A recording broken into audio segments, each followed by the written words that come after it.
to be moderating this morning session, and I welcome you to this interesting session. I'm Dr. Angeline from the Ministry of Health, Rwanda, and I thank the coordinators of this meeting to give me this privilege to chair. So without wasting time, as per the agenda, yesterday we had some good discussions from country giving their reports on the progress on private sector engagement. So I would like to see if there are some questions that the participants are having and that were not answered because we ended late and we couldn't welcome any questions. So I give almost like 5 minutes if there is any question, and then after there we shall go to the recap of the whole session of yesterday. Any questions? Did people note down questions? Yes, sir. Go ahead, please. Thank you and good morning. From the presenters like Rwanda and Mozambique and others, I just want to find out if any of those countries are engaging with the private sector group federation. Like in Kenya, the presentation was from the federation itself. Whereas in other countries, I saw different presentations. And if the countries are reporting back, I can inform you. Sorry, Professor. We need a translator, please. Ah, okay. So maybe somebody can translate for you after I finish, if the translators are not there. Are they there? Oh, they're there. Good morning, translators. Hope you're very good breakfast. Hope you can hear us. Only two. Portuguese, I think, they wake up late, generally the Portuguese people. What time do? Go ahead. So how do we get the Portuguese? You speak Portuguese, Madam Chair? No, maybe anyone who can sit next to him and translate from the congregation. It's okay? It's okay? Okay. It's okay. Go No, ahead, so Sam. Go ahead. it was just an issue. Can the country lead presenters tell me which countries have a private sector group that they're engaging with, or is it absent? If it is absent, then it is the function of the federation I chair, which is Africa Healthcare Federation, to start making those happen. Like in Rwanda, it may be necessary for me to start informing the Rwanda Healthcare Federation to start engagement. So I just wanted to bring that up. Thank you, sir. I will take it first for Rwanda, and maybe my colleague from Mozambique will respond according to Mozambique. So in Rwanda, this private health federation exists, and as I told you at the policy dialogue issue, we have a core team, and this core team, it's mixed. So we have a federation, the PSF, the whole federation for private sector. And also in this, we still have now, underneath, we have the private healthcare federation.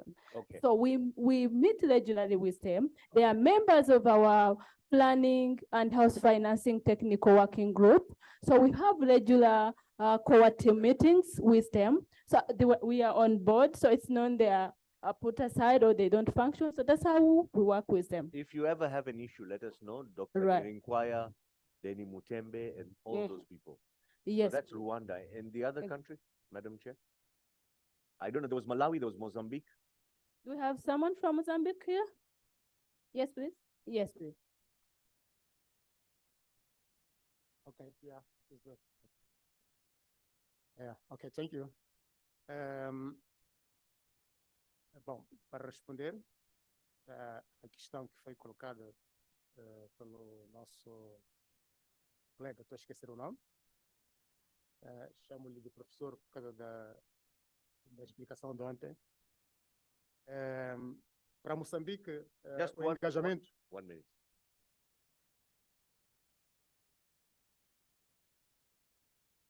Ok. Para Moçambique, não temos aquilo que se chama Federação federação para... I can't. Not yet. Or channel 1 is working?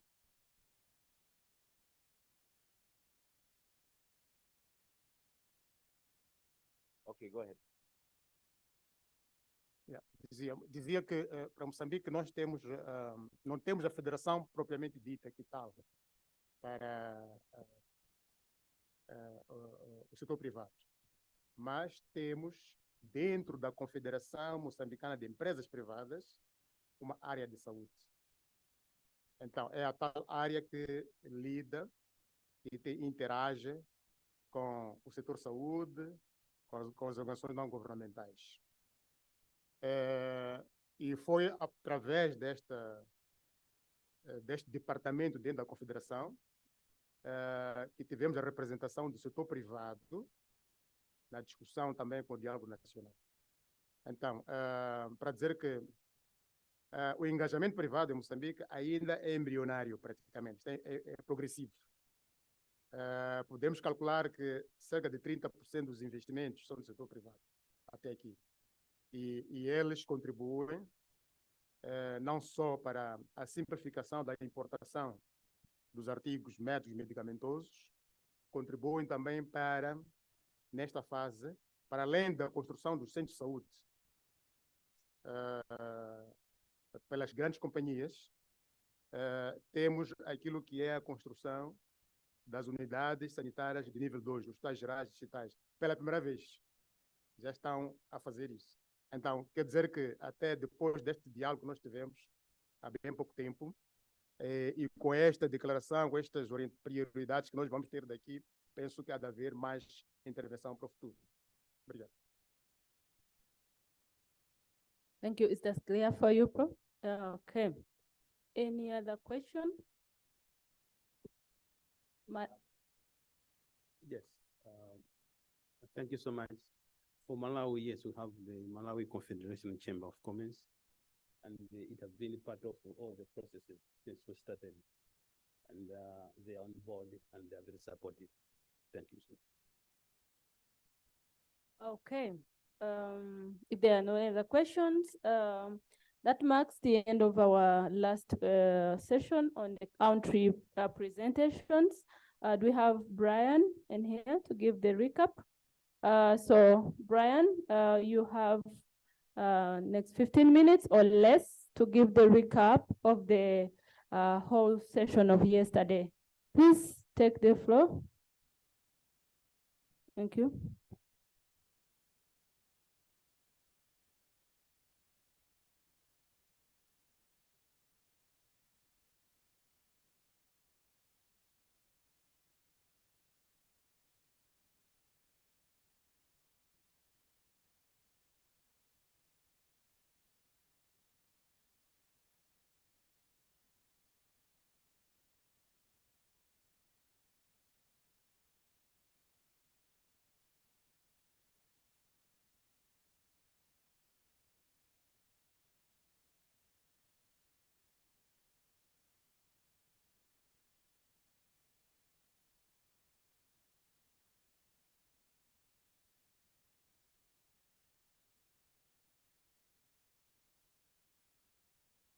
Can we do, it's upside down. Can we check what is the issue?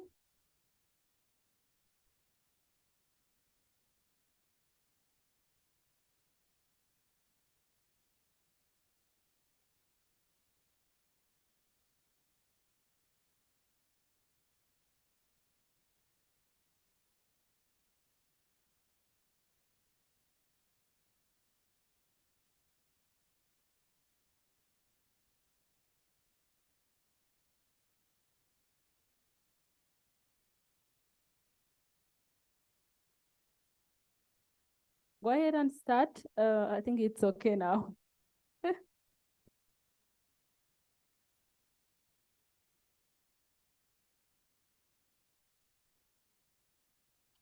Thank you, Chair. So I think what I'll do is to give a very quick wrap up of the deliberations that happened yesterday. And we started with, of course, registration, and then there was an opening session, which was chaired by the Director for Human Capital and Institutional Development from AUD and NEPAD, Mr. Sime Gray-Jason. The first speaker was the CEO from NEPAD, Mrs. Nados Bekele Thomas.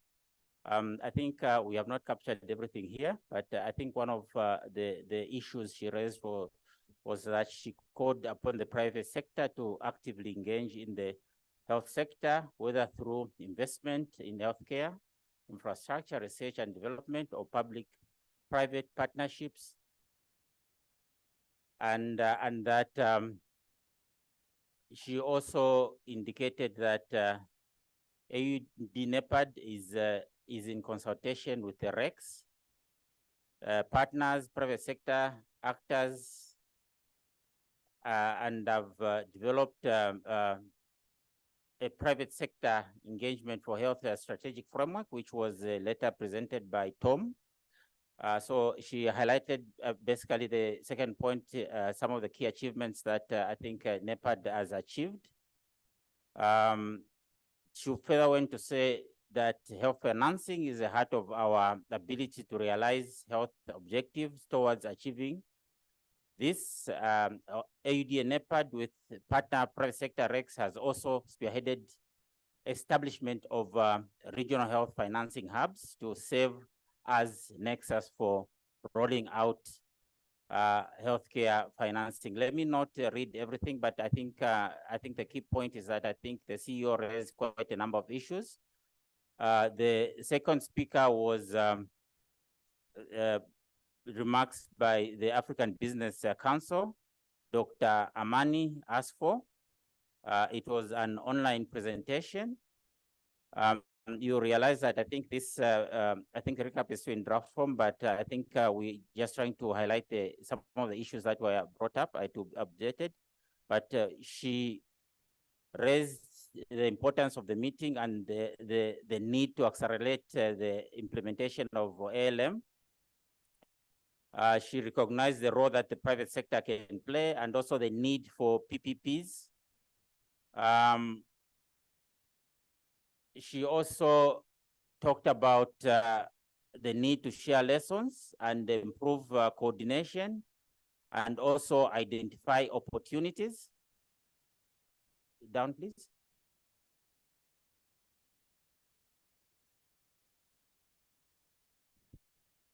She also talked about capacity building for healthcare professionals and the need to embrace technology and also, I think, industrialization.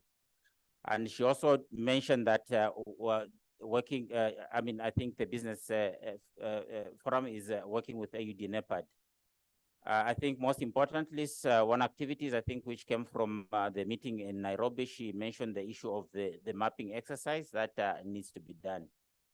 The third remarks were done by the national people living with HIV from West Africa. This is the president, Elsie Aye. I think just picking up among other things, I think this was a very powerful presentation by one of the people affected by and a key population. I think one of the things that I think she said was that they are advocating for setting up of a framework between civil society and the private sector for regional blocks, and that they have taken up the commitments made by heads of state, make it theirs, and plan that the civil society and the private sector do with their own space and achieve this.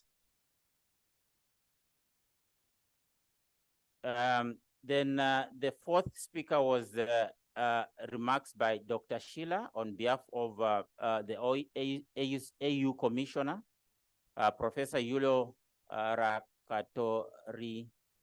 Rakotoninina.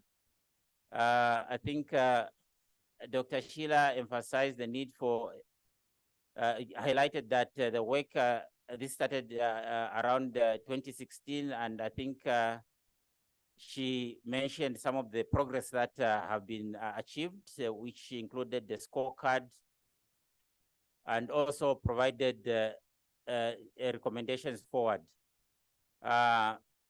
She talked about the AU work, which led the high-level commitment on AU declaration. Dr. Sheila also talked about the successful hosting of high-level dialogue in Eastern and Southern Africa and other regions, which will soon be hosting these dialogues. And she acknowledged that, yes, there's still more to be done. And that I think we, on behalf of Prof, she thanked everyone. Next slide, please. Then there was a presentation by the Deputy Executive Director of UNAIDS. We haven't captured this information. I think we need to get hold of the video, but we will update this information. And lastly, I think under opening remarks, we had remarks by the Permanent Secretary in the Ministry of Health in Zambia, responsible for donor coordination, Dr. George Sinyangwe. I think one of the things that, among other, a lot of things that were raised was that, among other things, the PS indicated that the goal is to shape the way forward and lay the groundwork for broader discussion scheduled for the Kigali Financing and Investment Conference in February 2024. And that the PS was confident that the collective effort, expertise, dedication, and innovation presented in this room will propel us towards achieving what we plan to do in February 2024. Next slide, please. This was the end of the official opening remarks. We then went for a group photo and had tea break. As you can see, that was the tea break. And then we started the sessions. We started with session 1, which was done by Mr. Norman Koza from AUD and EPAD. Mr. Koza outlined the objectives of the meeting, which I want to go through again. There were 5 objectives. And then the expected meeting outcomes. We had 3 meeting outcomes that were expected.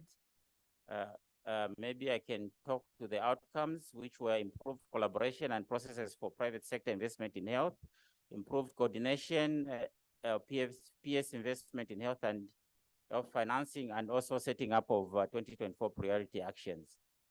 Session 2 was an overview on the ALM implementation. The first presenter was Mr. Tom Mogeni Mabururu. He made a presentation on the 7 PSE in health financing investment pillars. He outlined the goal for the framework, which was to increase and diversify private sector investment in the health in Africa. He talked about the 4 strategic objectives of the framework, which I think I won't read. But they are there. But I think one key issue that is coming from this framework is that some of the call for actions really mirror around the framework which came out of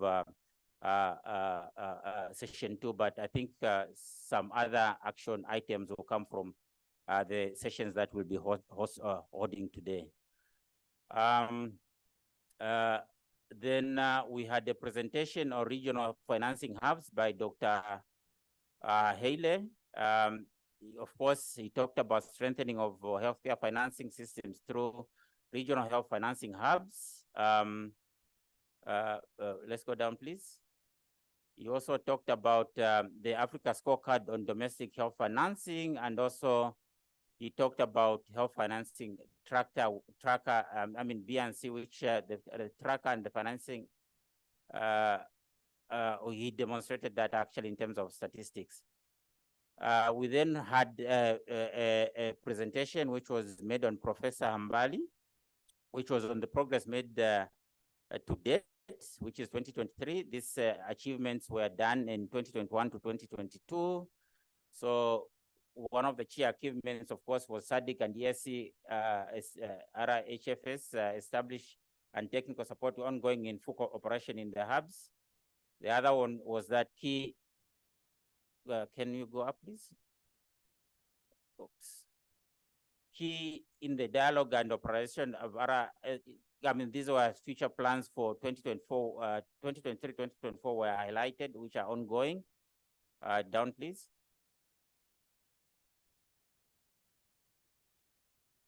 And of course, there was a way forward which was presented, and also the impact, I think, which I think too numerous to mention for the purpose of this presentation. Then there was also the National Health Financing Hub dialogues was also presented as an update in terms of progress made. Dialogues were conducted in SADC, that is Malawi, Zambia, Malawi, and Mauritius, and EAC, which is Kenya and Rwanda, and also there were some planned activities for Burundi and Sierra Leone for 2023 and 2024, respectively. So there were lessons learned that were highlighted, as well as commitments, enablers that have been identified. Thereafter, we had a discussion for the sessions that I just mentioned, which were chaired by Director Smith. So some of the issues that came out in the discussions were that these, of course, will be refined, is CSO engagement mechanism and HLM. I think what came out here is that there is need to establish a stakeholder committee within the member states and REC level to support domestication of ALM. Then the issue number 2, which came out in this discussion, is that the Continental CSO coalition with experts from the Continental CSO coalition with experts from the continent was also required.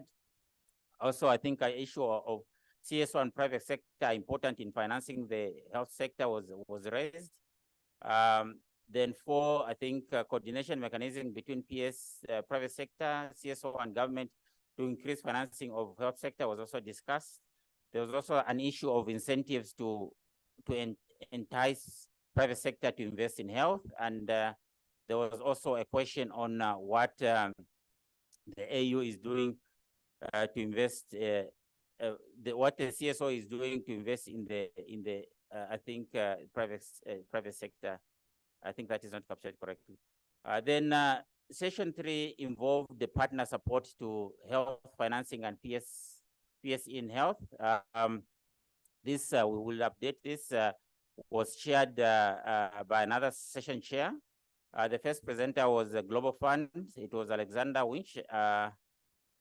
And I think it was a very good and short presentation. I think the Global Fund talked about support, that the Global Fund was supporting multi-pronged approach to accelerate health financing reforms, and highlighted some macro challenges, which include rising debt distress, surging food insecurity and prices, revisions to expected growth and reduction in government spend. And to mitigate against that, the support that the Global Fund was then doing was to catalyze domestic resource mobilization for health to meet the urgent health needs for SDG 3, strengthen focus on value for money to enhance economy, efficiency, effectiveness, equity, and sustainability of Global Fund supported country programs and systems for health, leverage blended finance and debt swaps to translate unprecedented levels of debt and borrowing, not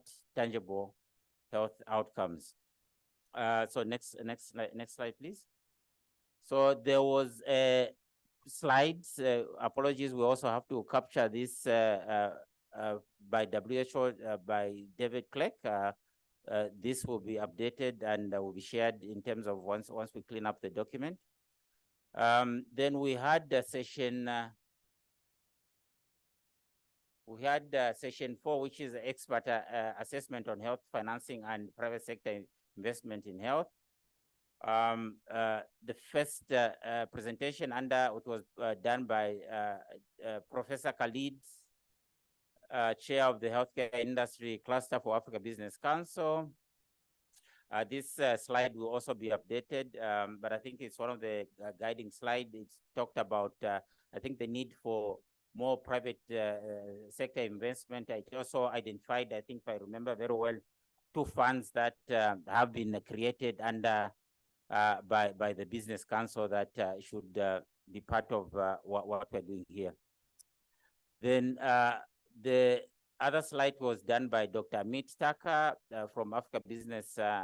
He talked about the great opportunity for private sector investment in health. I think issues of life expectancy were raised, and what is the implication on private healthcare financing. I talked about Africa being unstoppable and the need to learn from countries and the fact that I think we need African solutions and plans to sort our own African problems. Dr. Khalid also talked about the need for facilitated Africa investment in health, that is through advocacy, business series, investment, down please. And he also mentioned the gap in the market does not mean that there's market in the gap. He talked about the issue of money for health, and he was optimistic, I think, to say that I think Africa is now unstoppable, and I think there's a huge opportunity that can be invested in. Then under session 4, we had 4.5, which was done by Chris Alado. We also don't have this presentation. I think we'll update this once we get this presentation. I know it was projected, but we can't find it. Then under 4.5, we also had a presentation that was done by Afrexim Bank. We also have not located this presentation, but I think what we have recorded is that I think they talked about, one of two things they talked about is the facilities that were there, which was one of them was health and medical tourism. But we'll definitely update this slide as well to reflect what the Afrexim Bank presented. Then there was a discussion for sessions 3 and 4 around the issues of life expectancy. And examples were given about the family doctor scheme in Mauritius and the issue of brain drain and the need to incentivize healthcare workers in Africa. Thereafter, we had a presentation by 6 member states, which is Kenya, Malawi, Mauritius, Mozambique, Rwanda, and Zambia. They presented, I think, on the key achievements. But I think what we're saying here, I think for the purpose of this discussion is that we are going to summarize the achievements, the challenges, lessons learned in a matrix, then to be presented in this report. And I think the discussion just happened now, and that has not been captured. Chair, I submit. I hope I haven't gone too much out of time. Thank you. That's well done. Thank you. You used well your time, and that was a comprehensive recap. Thank you. The next session, we are having a presentation from Dr. Janet. Dr. Janet.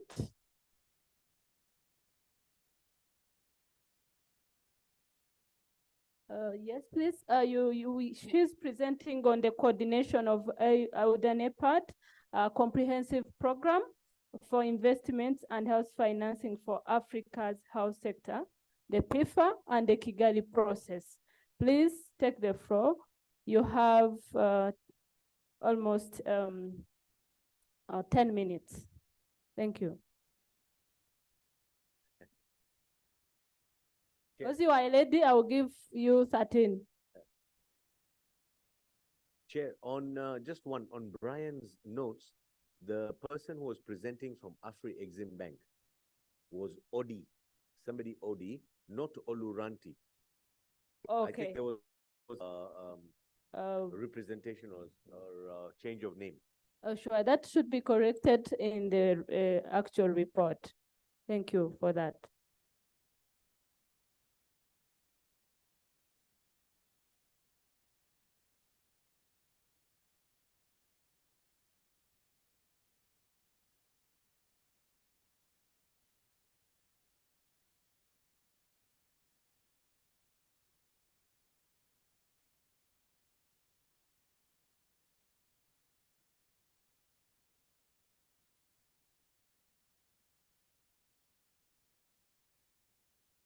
Can we put the slides up?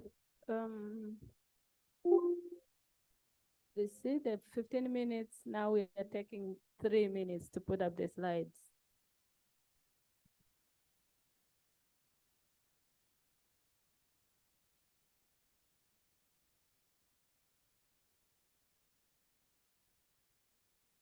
Great, they're there.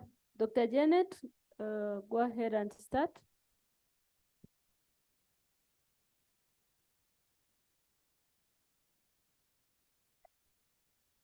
Good morning, distinguished delegates, member states who are here, private sector. Thank you very much for the opportunity for me to update you on the Kigali processes. We're all here because we are preparing for Kigali. So I'm going to present to you a few slides, just 5 slides, that describes what it is we are preparing for. What is this Kigali high-level conference on health financing? So I will start by way of background, reminding all of us that starting from 2001, the heads of state in a special summit in Abuja convened and decided to allocate 15% of their annual national budgets to the health sector. And at that time, they thought that they would have all member states would have started allocating at least 15% of their national budgets by 2015. We are now in 2023. I don't know how many countries we have that have achieved that. Then, as if that wasn't enough, they made yet another special summit, which they called Abuja Plus 12. And there they adopted the actions towards elimination of HIV, TB, and malaria by 2030, and committed to strengthening health systems and mobilizing domestic resources. We are still talking mobilizing domestic resources. We have now added in other diseases. It's no longer only HIV. We're talking about all of the other diseases, and we're bringing in health system strengthening. So you can see Abuja Plus 12 is a little bit of an upgrade from 2001. Then we move on to the special summit, which adopted the common position. I think that's what, no, sorry, I went to Abuja Plus 12 before Abuja 2010. So before Abuja Plus 12, we had the special summit and common position, commitment to accelerated action towards universal access to HIV, tuberculosis, and malaria services in Africa by the year 2010. And then we moved on from the 2010, we went to 2013, and then we went to 2016, where Africa's health priorities were identified. And during that conference prioritization, we were preparing for the Millennium Development Goals, and we defined a common position around child health, maternal, newborn, and child health, and included all of that in a common position, which went to the MDGs. Sorry, thank you very much for helping me, because my eyes were gonna get, yes. No, thank you so much. So after the 2013, both in 2013, we had the two areas of work combined. We had the domestic health resources being mobilized, but we added that to that we added maternal, newborn, and child health. Then we moved on to 2019. That's 6 years after. In 2019, there was the Addis Ababa commitment. Here is where the ALM comes in. And we talk about Addis Ababa commitments towards a shared responsibility and global solidarity for increased health financing. That is where we have the ALM declaration coming in. Then, because we need to accelerate that, again in 2023, there was a summit decision which called for a fully costed roadmap to 2030 with the focus on sustaining the HIV response through financing and investments in Africa's health systems for improved health security. And that is why we're here in 2023. So it was important for us to take that background and understand where we're coming from to get to Kigali. We're going to Kigali because in February 2023, a summit decision was made to sustain the HIV response, because we've been almost 20 years of Abuja responding to HIV. There are many successes. There's still some gaps, and we need to sustain that response. But in doing that, we need to incorporate health system strengthening. We need to incorporate other stakeholders. We need to integrate the HIV response issues within the ordinary healthcare system. Then, so I need to tell you what the theme is of the conference. The theme is three-tiered.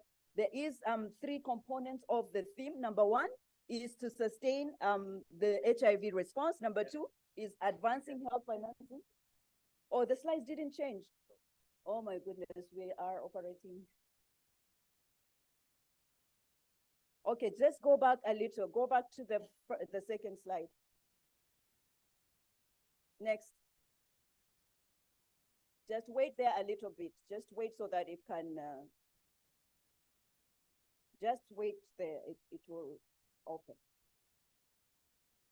Oh, I think the technology here.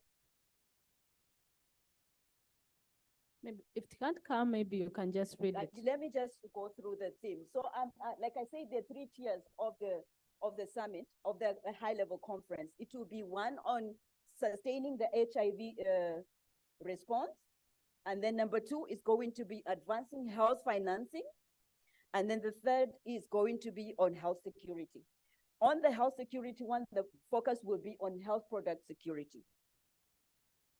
And it will be hosted by His Excellency Paul Kagame, the President of the Republic of Rwanda, and also the African Union champion of the ALM Investing in Health Initiative, under the theme, Sustaining the HIV Response. We have already moved on. Through financing and investments in Africa's health systems for improved health security on the continent. That's the summit theme, the high-level conference theme. The main goal of the conference will be to garner political commitment and stakeholder engagement towards advancing the attainment of the ALM declaration. Can it's not, is that Because slide? the slides are having Can an you yes. The main goal, I've already said this, I think it's just the slides are not combining with my own presentation. What is the issue? Sorry, please, Janet, maybe hold. We need to see that second slide where she's speaking.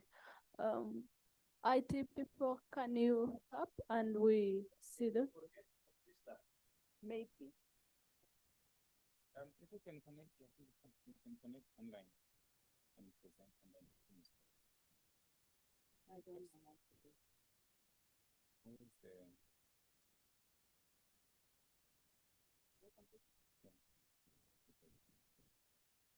Is this the one?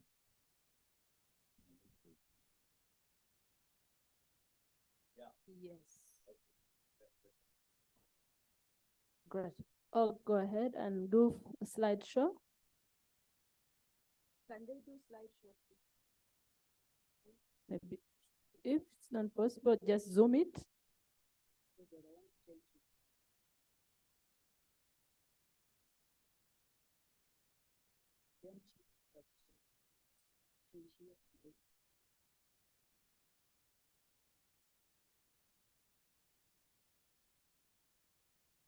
Zoom, make it bigger.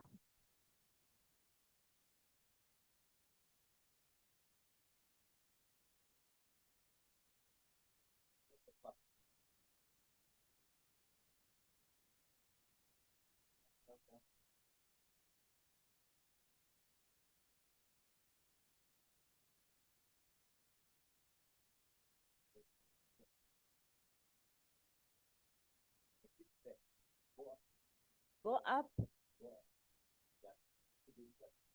Okay, so this is the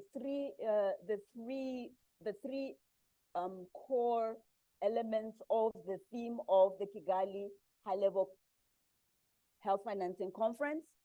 Tier number 1 is going to track number 1, as we call them, is going to focus on sustaining the HIV response. And number 2 is going to focus on advancing health financing. And then number 3 is going to focus on health security. Next slide. I had already mentioned who is hosting and why they are hosting. And the main goal is for us to accelerate the implementation of this ALM Declaration of 2019 going forward. Then move on to the next slide, please. It's who are going to be participating in this summit. This is just a summary of who we expect to be in that summit. Heads of state and government, select heads of state and government, ministers of health, ministers of finance, the chairperson of the AU, the chairperson of the AUDA HSGOC, sorry for missing that one, the AUC chairperson, the regional economic communities, UN agencies, PEPFAR, Global Fund, development partners, private sector, civil society. Next slide. Can you open immediately into the PIFA presentation so that the date is 2 to 3 of February. It was at the very first, the 2nd and 3rd of February 2024. So now we move straight into the program for investment in, let's put it in slide format, please, gentlemen. So the program for investment and financing of Africa's health sector is a new program. We're envisaging your and calling upon your support and endorsement of this process. So it's going to complement the ALM in a way that it will propose key programs that we can implement as private sector to support the acceleration of the implementation of the ALM declaration from a private sector perspective. So we have suggested that, okay. So next slide, please. So we have suggested that the program for investment and financing Africa's health sector. Can you use the mic, Dr. Janet? Will be hinged on, sorry? The mic. I'm sorry. So the program for investment and financing Africa's health sector is hinged on 4 main pillars.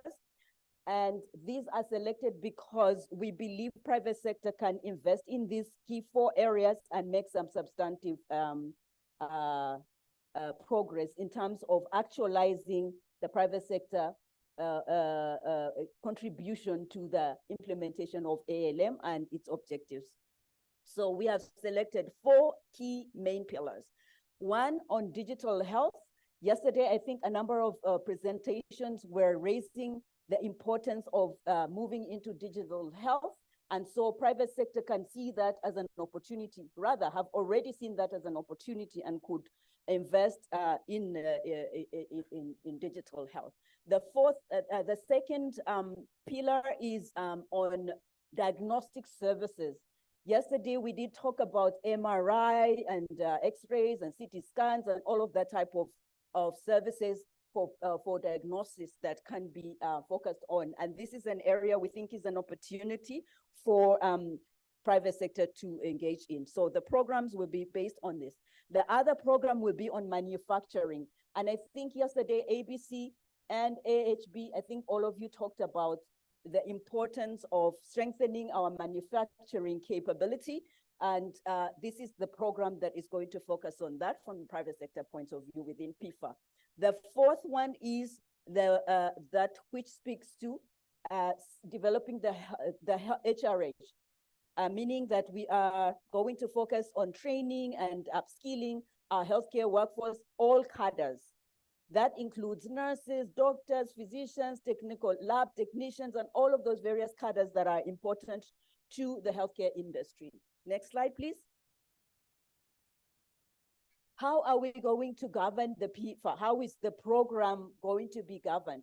So now that we have selected the 4 key areas of focus or pillars of focus of the program, each program will be coordinated in this structure. There will be an oversight committee, an oversight board, sorry, that has got at least 4 members. 2 of them will be renowned entrepreneurs, African entrepreneurs.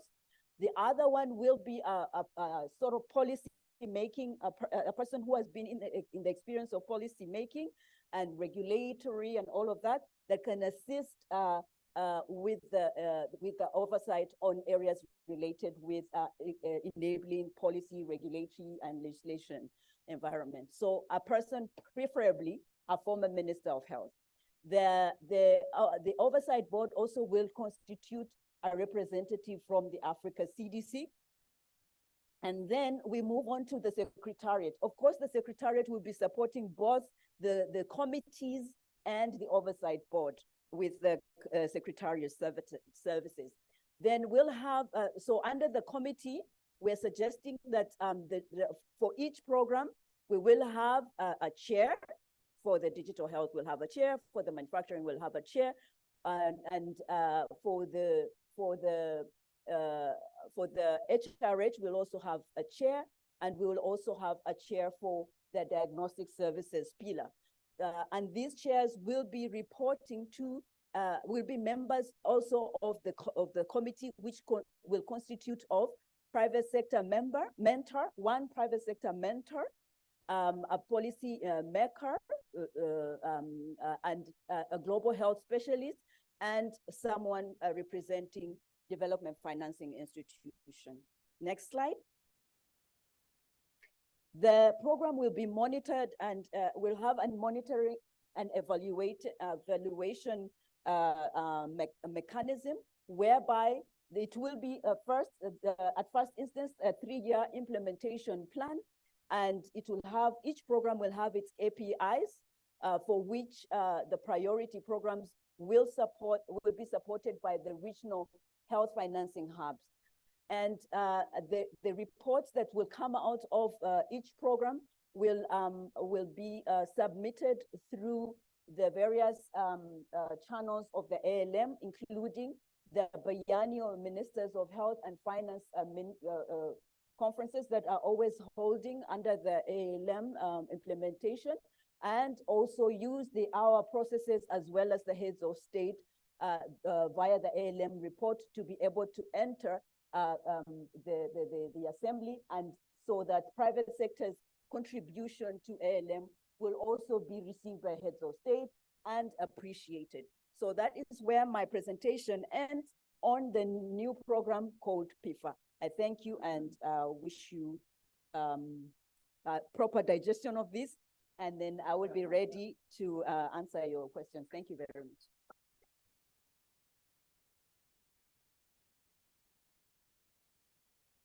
Thank you, Dr. Janet. I think that was a comprehensive presentation, though she struggled at the beginning.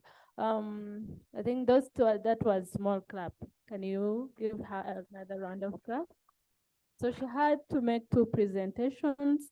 I would call for questions in the next 10 minutes as we set up our next fire chat presentations. So the floor is open for questions. Okay, let's go like around. We come this way. Yes, sir, go ahead. Thank you very much, Mrs. Chair. Thanks, Dr. Janet. I'm Thomas Chedmi from the regional office, UNX regional office from West and Central Africa. I'm in charge of equitable and sustainable financing. My question is about the program. It's really very interesting, a very structured program with these 4 pillars. It's really very quite interesting. I just want to ask Dr. Janet the level of engagement of the private sector and the government, various government in this phase of elaboration of the program. How so far are they engaged in that? And in terms of structuring, what is I would like to view the role of the community in the structuring body, to make sure that the voice of community as well are also raised and take into consideration when going on with that. I really congratulate you. It's really a very interesting program. Thank you. Yes, take that one. Thank you. Thank you. We do believe that in the ALM processes, and yesterday when presentations were being made, there is a coalition for civil society has got at its entry point into these processes of the ALM. We're trying to be as much as possible quite succinct and focused so that we can find a niche for private sector. It's not that we don't realize the importance of involving the civil society and others, but we believe that there is a platform and we are responding to the issues of the community. We're not working outside of the community. The private sector is servicing the requirements of the communities. And so we using our entry point as private sector, we are proposing programs that respond to the issues of the community. To answer the question, how much have we engaged the communities or everybody in conceptualizing this? It's a very new concept, not really new, but in mind, but we are only starting. So we are going to have to now start engaging everybody on these pillars as we have suggested them so that they can validate these pillars and also get to on board the advisory, the different structures as you saw them. So we suggested a secretariat, and we are hoping that it can be a joint secretariat between AUD and NEPAD and the private sector. And we're proposing actually that the ones seated in this room, probably ABC, probably AHB, can be the joint secretariat so that we can provide private sector a voice as well as how you want civil society to have a voice. So that is, I think, how I could respond to that question, and I hope it's succinct enough. Thank you. Thank you. The next question. Yes, sir. My question is about the PIFA program. Is it how it will work? Is it a fund? Is it a placing agent? Is it a consultancy agent? It's bringing the financer and the project, or it is a policy advocacy? So how this program will work on reality? So private sector and ABC, you're going to be a joint secretariat with the AUD on this one. And those advice will come from you as to how do we manage these 4 pillars. It's again, I have to say the consultations are yet to be undertaken. So this is an introduction to what we're thinking as AUD and NEPAD. Now we will rely on ABC, on AHB, and other private sector people within this room to guide the secretariat on how do we actually realize the four programs. So the 4 programs are within the program. So they are like sub-programs. And we selected those very carefully based on the landscape currently and momentum of how things are going. We see there's a lot of momentum around manufacturing. There's a lot of momentum around digital health. So we need a program that private sector can find opportunities within the member states to actually accelerate their role meaningfully rather than have, so yesterday also we did mention that there's a lot of the scorecards, advocacy, and talking and meeting and talking, but we need people to actually do the work so that when the indicators that you're reporting to the assembly are being reported, the number of investments that have been made through these programs by private sector will be figuring out, because you will have an index for the business within Africa. African businesses working within the health sector will be reporting how much investments they have come up with. So you create an index, you create your own measurement indices that will help to support the scorecard that the African Union has secured digitally, so that private sector is also there. I think that is how I can answer the question. And we welcome ABC to support us. Thank you, Janet. Chair. I'm the chair. Okay, we are not 2 chairs, so because you're the overall chair, but over to you. Thank you. Thank you so much, Dr. Angeline. And I just wanted to compliment on Janet and Prof's question on how will this work. Of course, the idea is that ALM has done so much work already on advocacy, making sure that some 7 countries have even gone through some of the health financing national dialogues. I think 2 weeks ago, 3 weeks ago, we were with Dr. Angeline in quite impressive 2 days just to see how Rwanda showcase what they're doing in the health sector. I think the next country is Burundi, and at some point Sierra Leone, another country. So under Prof. Ambali's leadership, Prof. Ambali is here with us. He joined this morning. Under his leadership, we as the AUD and NEPAD, and of course the AUC and the private sector, and of course with Amit and colleagues, ALM has done a lot of advocacy and putting health on the agenda. It will now appear that just like how infrastructure was so hot 10 years ago, health is now the in thing. Some 15, 20 years ago, it was agriculture. Then it went into infrastructure. A lot of heads of state started becoming infrastructure experts. I remember President Macky Sall became like an expert on 5 PPPs and so forth. Here we have President Kagame, who is ready to champion the work on health. 2 weeks ago at The Hague, we launched a platform to support local manufacturing. We did it with Unit 8 and WHO. So the PIFA program is to now target the countries like Malawi, as we had yesterday, that they already have the program on investments and financing. So I think ALM will continue because it's very necessary. But behind the ALM, we will now have a program that will do the how. How do we get these investments? How do we get the financing? And I think one of the things that we have done with our brother there, Keith, is to really try and define what do we mean by investments and what do we mean by financing.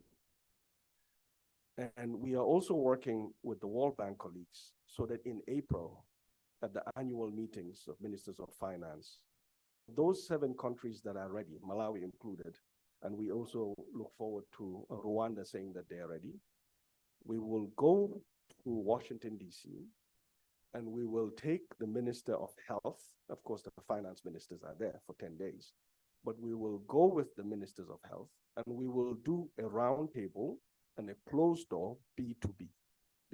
Just like how President Sall did it some 10 years ago on infrastructure financing, blended finance, and all the new theories that came up. So we'll go to the same World Bank that has been pretty much supporting most of our countries or telling us what to do, what not to do. Anyway, that's a whole different story.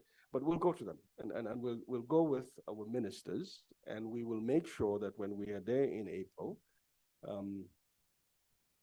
the countries like Malawi, Rwanda, and some of the countries that are ready, we will also match, we're working with Barbara Samuels, we'll also try and some of the investors, because we need to have a session. Some projects will be for investors, some projects will be financing.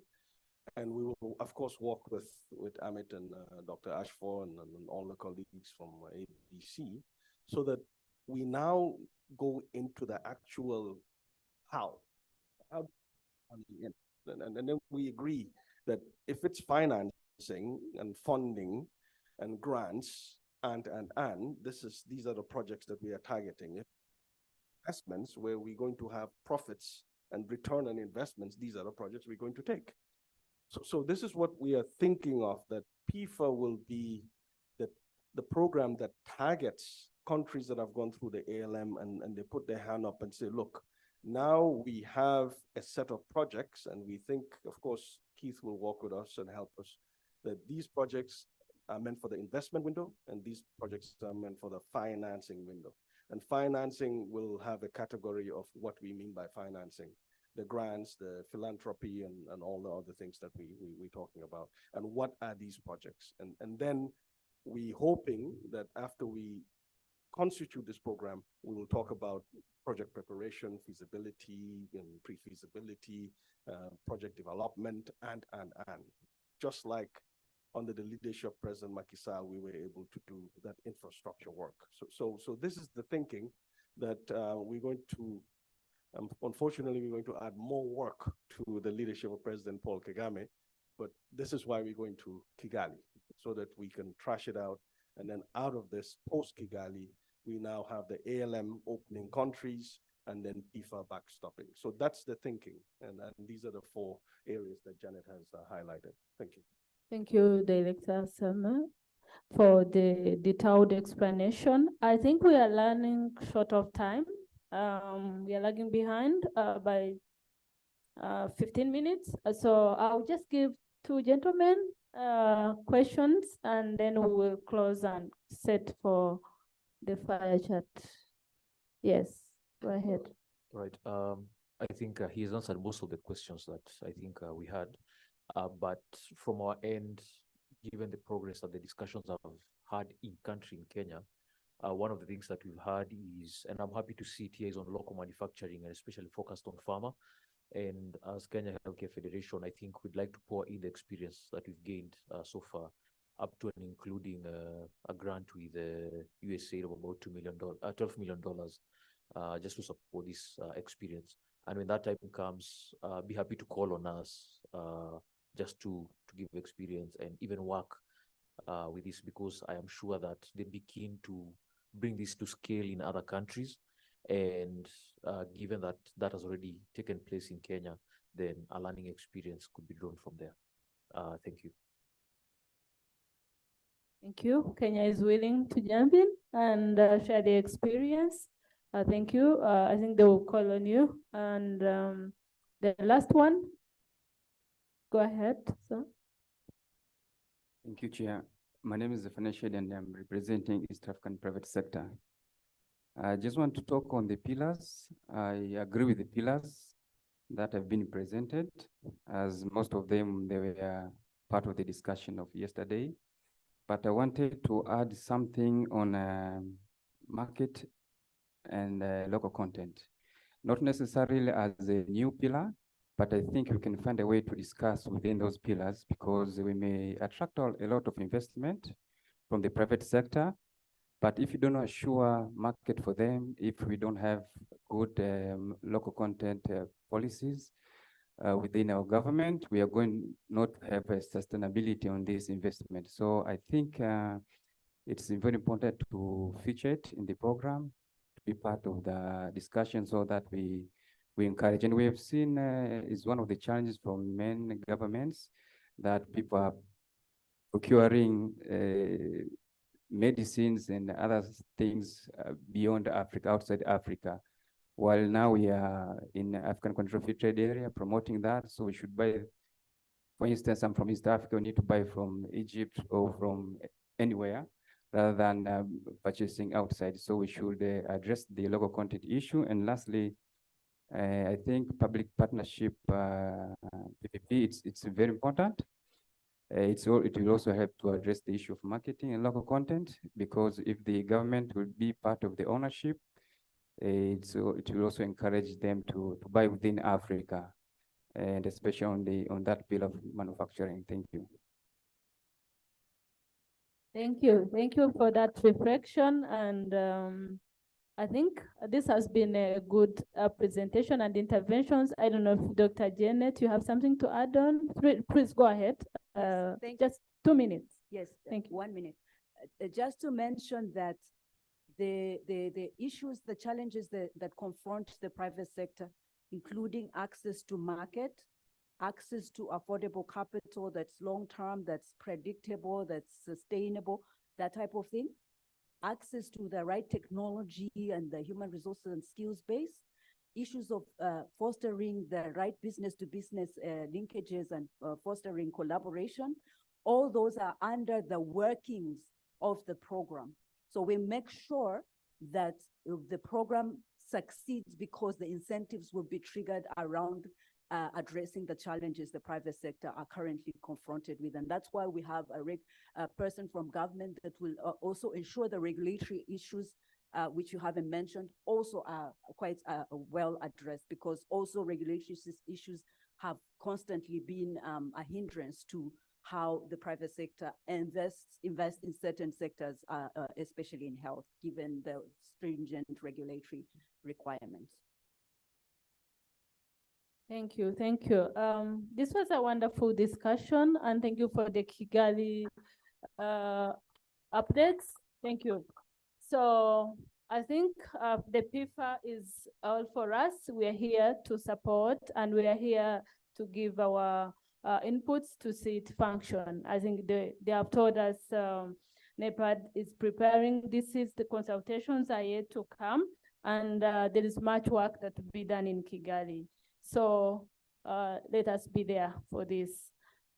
So thank you for this. Comes to the end of this session for the PIFA and Kigali process. So since they haven't said, there are some things missing here, I'm going to give you a 5-minute break as we set up until strictly 5 minutes. I hope the break is set so we can pick something. We don't have to delay, so we stretch a bit as we come back for the next item, which is the fire chart on improvement of private sector and private sector investment in health and health financing coordination. So 5 minutes, and then we are back. Thank you.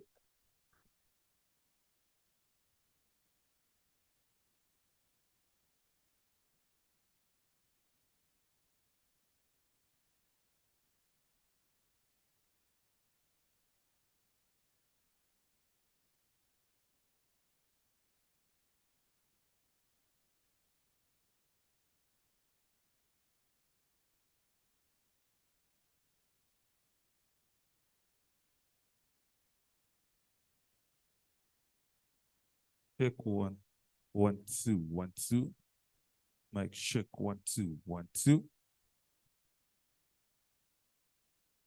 Try. Is it working? I think it's working.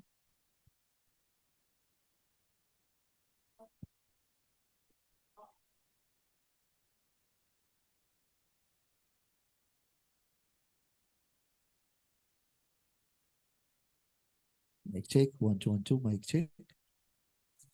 Mic check. 1, 2, 1, 2. Mic check. So, sir.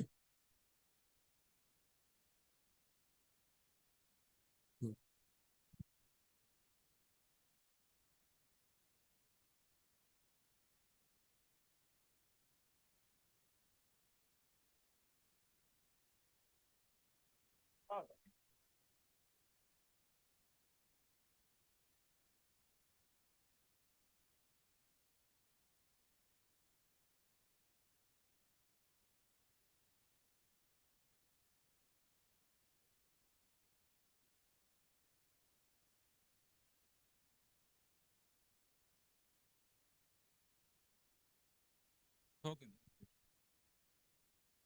Can you hear me? Hello, interpreters, you hear me? Thank you very much.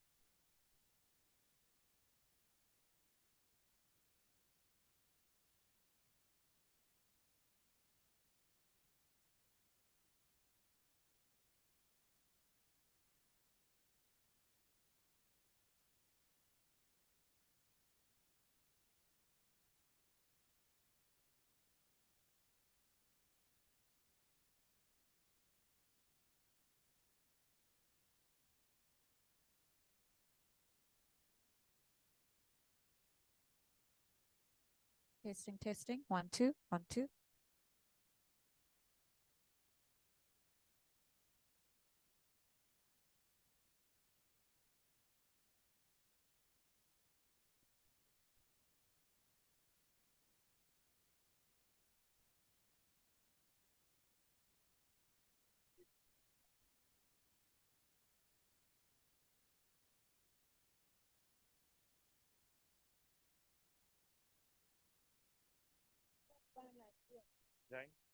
All right. Let me mic check 1, 2, 1, 2. Mic check 1, 2. Check. Mic check 1, 2, 1, 2. Mic check. Mic check 1, 2. Mic check. Mic check. It's connected. Aha. Thank you. Let me check. Let me check with your colleagues. Can you hear me in the booth? Can you respond if you hear me? Thank you very much.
Check, check, 1 2 1.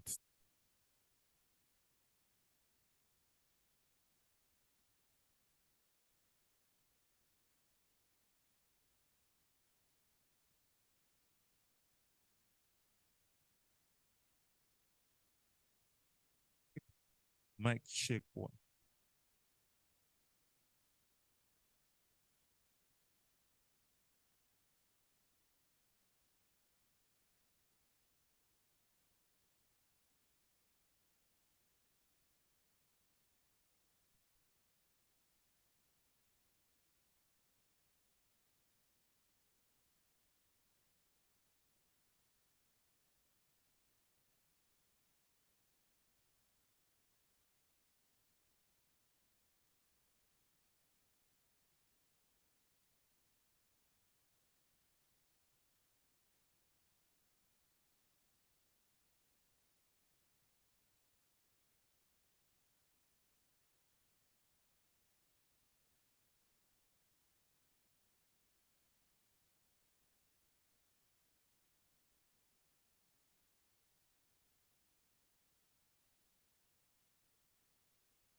unless there is strong leadership on the continent.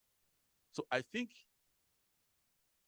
going into Kigali, I mean, and I think as we even go to the summit, what would be important first is to acknowledge progress that has been made in this area. I think there has been a lot of progress that was being reported yesterday as I listened to the recap.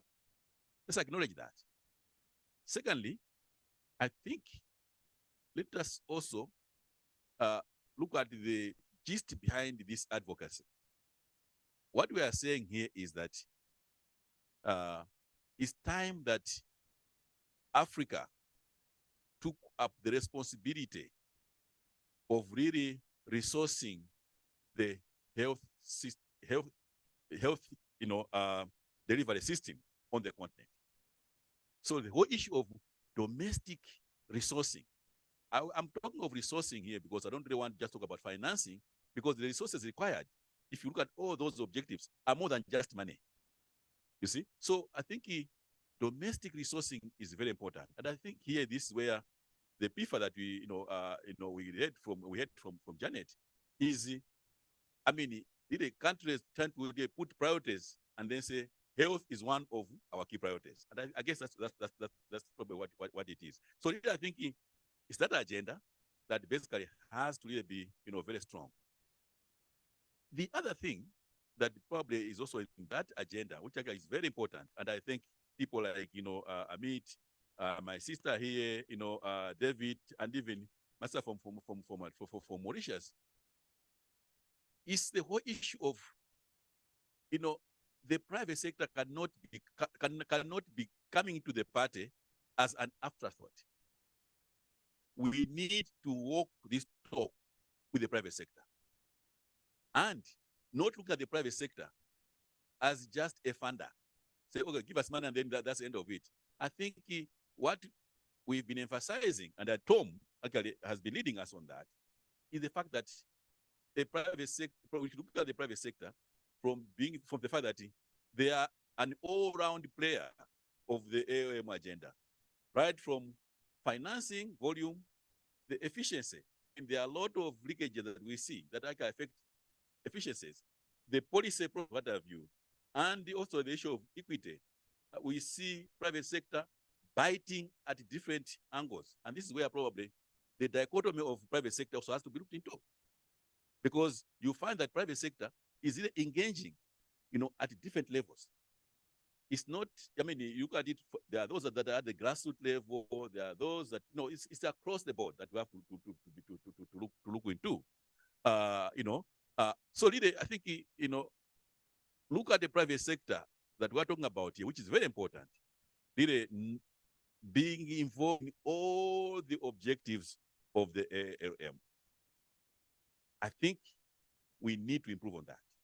And we need to communicate. I think getting into Kigali and even post-Kigali, the fact that we need to build a strong trust between the state and the non-state actors in this game. The private sector should be taken or should be treated first and foremost to be genuine, legit, and not to be looked at as just people that are coming to scheme, the public sector. So I think that's what I can say for now, and I mean, we can continue with the chat. Thank you. Thank you very much, Prof. And I think you've raised some very important points. And maybe I'll jump to Dr. Ashford because she has to leave us soon for another meeting that she prioritized us instead of that meeting. So, Dr. Ashford, I mean, you've been in this business for a while.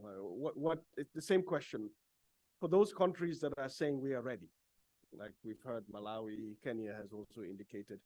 What should we do? Because I think what we want out of Kigali, post-Kigali, is to start to make sure that those data that we keep seeing will not continue, because this is our decade. Yeah. So thank you very much, my dear brother. I think this the health is a multifaceted issue, and the private sector actually is not homogeneous within the continent. So we need to look at the grassroots of what we need for our healthcare infrastructure on the continent, and the industrialization of the medical consumer supplies, of the pharmaceuticals, of the medical equipments, of even institutionalizing and having healthcare facilities, so we don't really send people outside the continent to be treated. So the whole health issue is really about the holistic approach of how we address our health in Africa. And as Africa Business Council, which is established by the Heads of State Decision Summit to be the voice of the private sector, we have the healthcare infrastructure, healthcare industry cluster that we have put all those pillars into it. So coming to financing and investment. Actually, my brother Ambal, we were together in this long time ago, more than 15, 20 years, that we were lobbying and advocating for linking science and technology with industrialization for our healthcare infrastructure. Where even at we established the African Congress for Science, Technology, Innovation, Entrepreneurship, and Industrialization, mainly for industrializing our own pharmaceuticals, our own vaccines, medical consumer supplies. It was organized by African Society for Scientific Research and Technology, with Prof is the chair. And what we needed really is to invest in our science and technology to industrialize our pharmaceuticals and healthcare products. And that's why, again, on the African Union Private Sector Forum, which was done in Kenya, around the African Union Summit, we had a recommendation to establish two funds. First fund is about the African healthcare facilities in order to have healthcare facilities centers of excellence. And the other one is the Africa Medical Technology Fund to acquire IPs from across the continent to industrialize medical equipment on the continent. So this is actually a huge thing, leapfrog, if we really have this investment in this fund, that we can leapfrog 100 to 200 years. We don't have to start from scratch, and we don't have to import medical equipment from outside the continent. So what do we need as private sector? My brother from Kenya, you alluded very much into what we were talking about before you talk. It's about we need to strengthen our African private sector, because we cannot bring private sector outside the continent to do what is already we want to, our private sector want to do. So we need at least 40% of all government procurement goes to African private sector, including SMEs, women, youth. And that's actually what I have already lobbied for during the African Union Private Sector Forum. It's adopted by the STC, the Ministers of Planning and Finance, because if we have already medical consumer supplies manufactured on the continent, why we bring from India and China? If we have already pharmaceuticals that is present on the continent, why we bring from India and China? What we need is to strengthen the regulatory framework to see how we harmonize. So when we register a product in Kenya, I don't have to register it all over the whole country or the 50 plus countries under African Union. Should not happen. So this brings us to the regulatory platform, actually, of how we harmonize our regulations for the registration of products manufactured on the continent. Again, with reference to incentives for the private sector to invest, you cannot bring multinational companies and give them incentives and leave out the African private sector with no incentives. We should have preferential treatment for our African private sector. And that's actually what we go forward.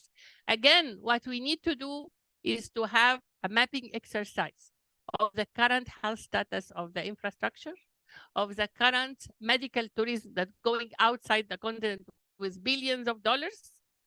How can we have those two mapping exercises, so when we advocate and lobby for the health, then our African leaders will understand, oh my God, $2 billion coming out of Nigeria outside the continent to be invested outside. And again, they are not saving lives, because those who come out of the continent are very late stage and not everybody can afford.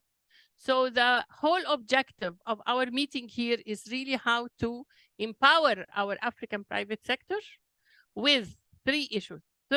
First is private sector strengthening is by actually capacity building, by awareness, by information, by incentives, or decrease taxes, decrease corporate taxes. The second is policy advocacy, how we advocate with governments and ALM. Now, my brother, this is our work, because in Kigali, they are the heads of state.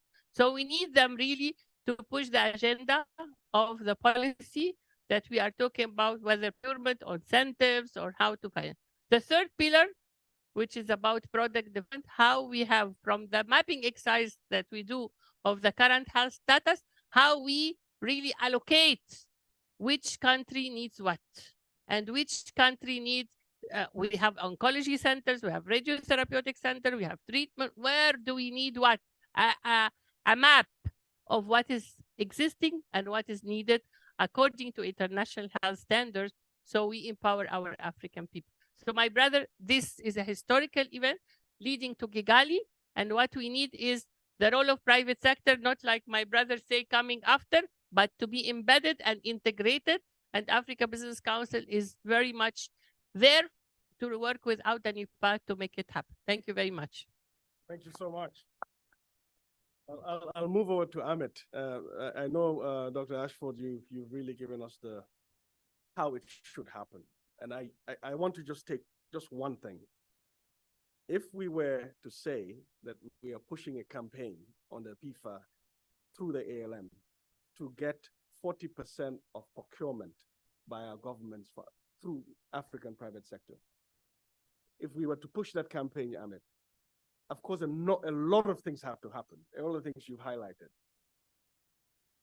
How quickly do you think we can turn things around if we were to say everything we're going to do now, because what will stick in the heads of state, that come date X, 40% of procurement, public procurement, must go to African private sector? How do you think that can shape out?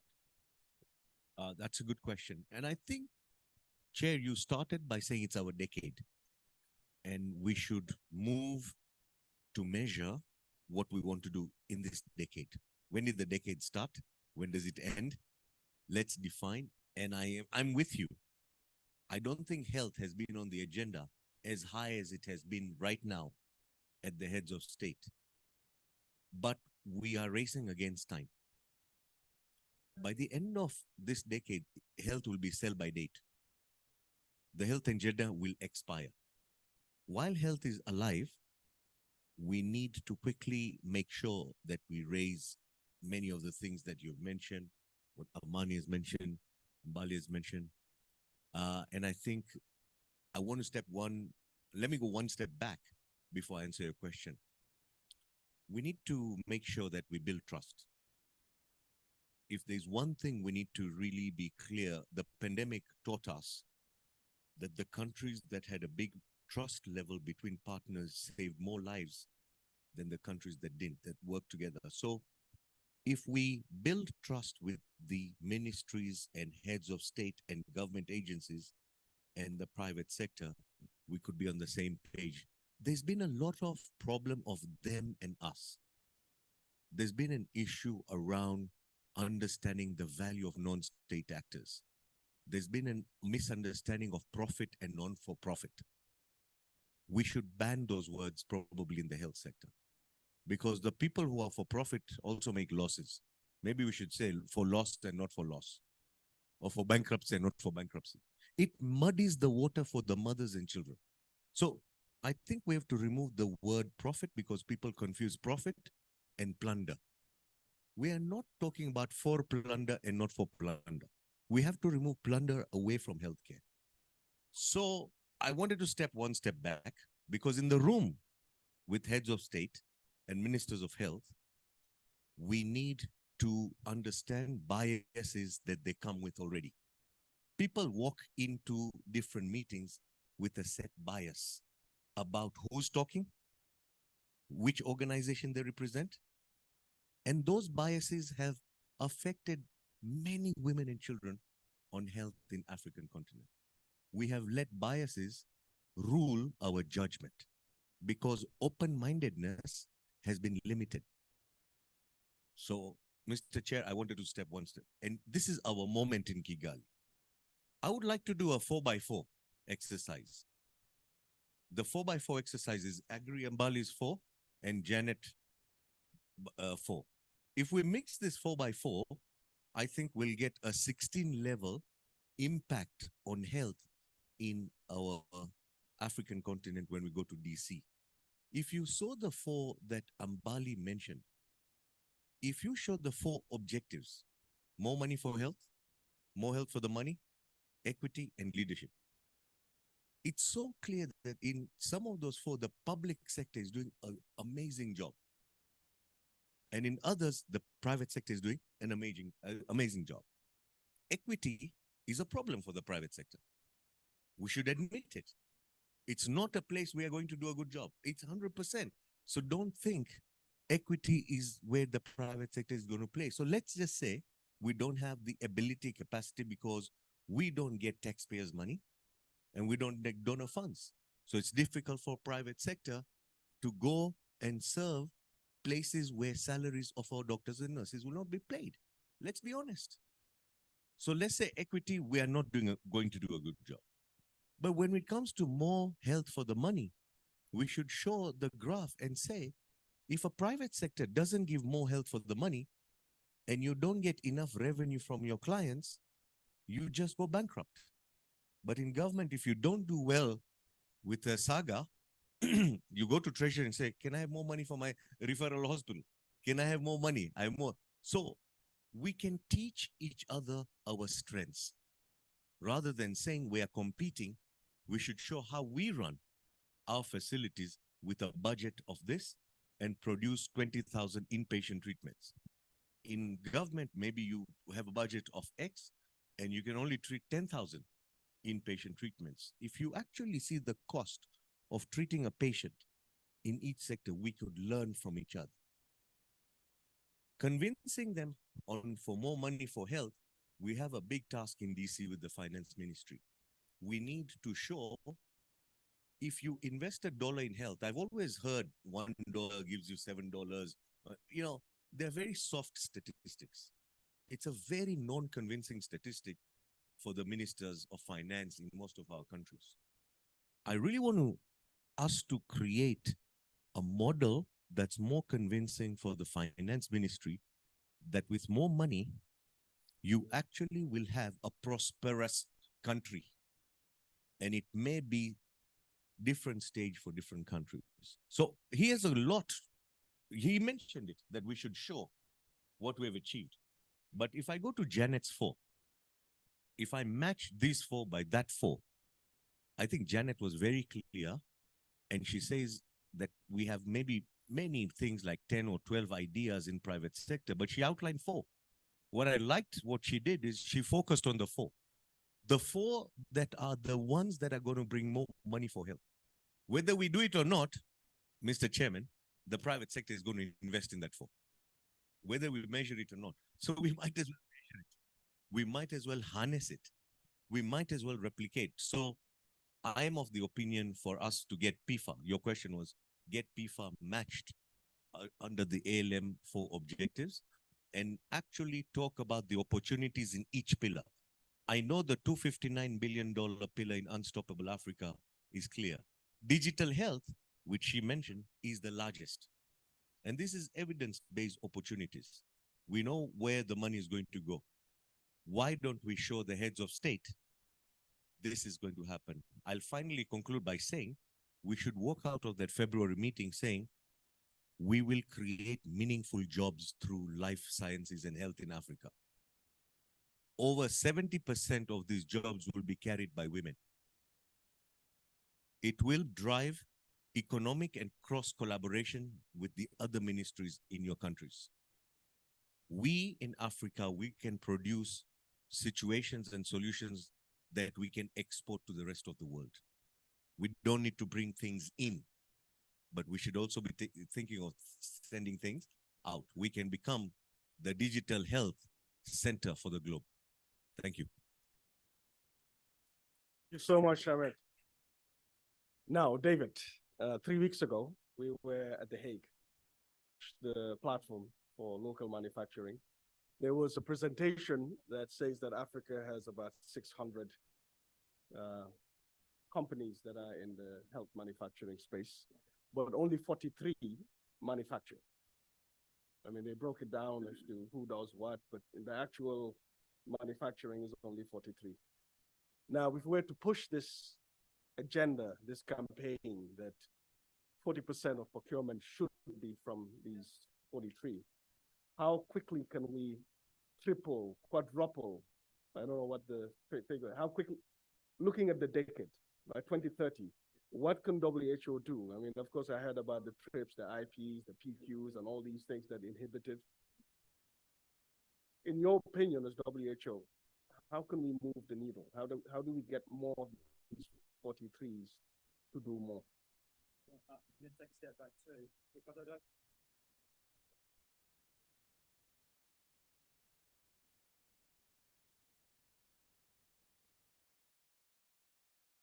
I don't think we can focus on these micro issues. I think you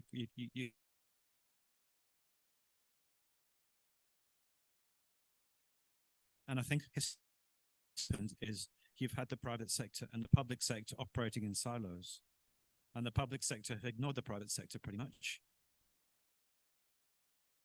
Be utilized to strengthen health systems and to. So now you're talking.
This issue of trust. So it's not just the people in this room, it's also the people that we're serving, and the population need to trust the process and trust that what we're trying to do will actually achieve better health and stronger health systems. So that's why I guess we've been working on our strategy approach. Just to come back to what I was presenting yesterday, that's why our strategic approach describes these different things that governments need to do to get there. And that's also why we're now moving in the next stage of our work to look at how it can understand their current capacities to do this, and then what they need to do to work with the private sector to improve health services. And I guess that what we'd like to offer is next year, as I said in my presentation, we're going to start approach and our assessment and capacity building templates. And it would be great for the NEPED, so that the new program to come along and to learn from what we're doing to see how relevant it is to your work. But I really think that we can't lose track of the foundational work that needs to be to make sure that the programs we've been talking about today can work. Because if we don't do the foundational work, they will founder. And as the point's been really well made, you've got 10 years to think about how you can build and to say to health leaders, if it's about working with then you need to have these strong foundational elements for health systems. To have a different kind of health system, you need a fresh approach. Thank you, David. I thank you so much. I think you're right. You're very right. We can't operate in silos. We need to have both talking, trust, and all the points you've raised. And of course, we'll very much want to work with you. We will definitely do that. I think the difficult part now is for our sister here, because Emma, you are from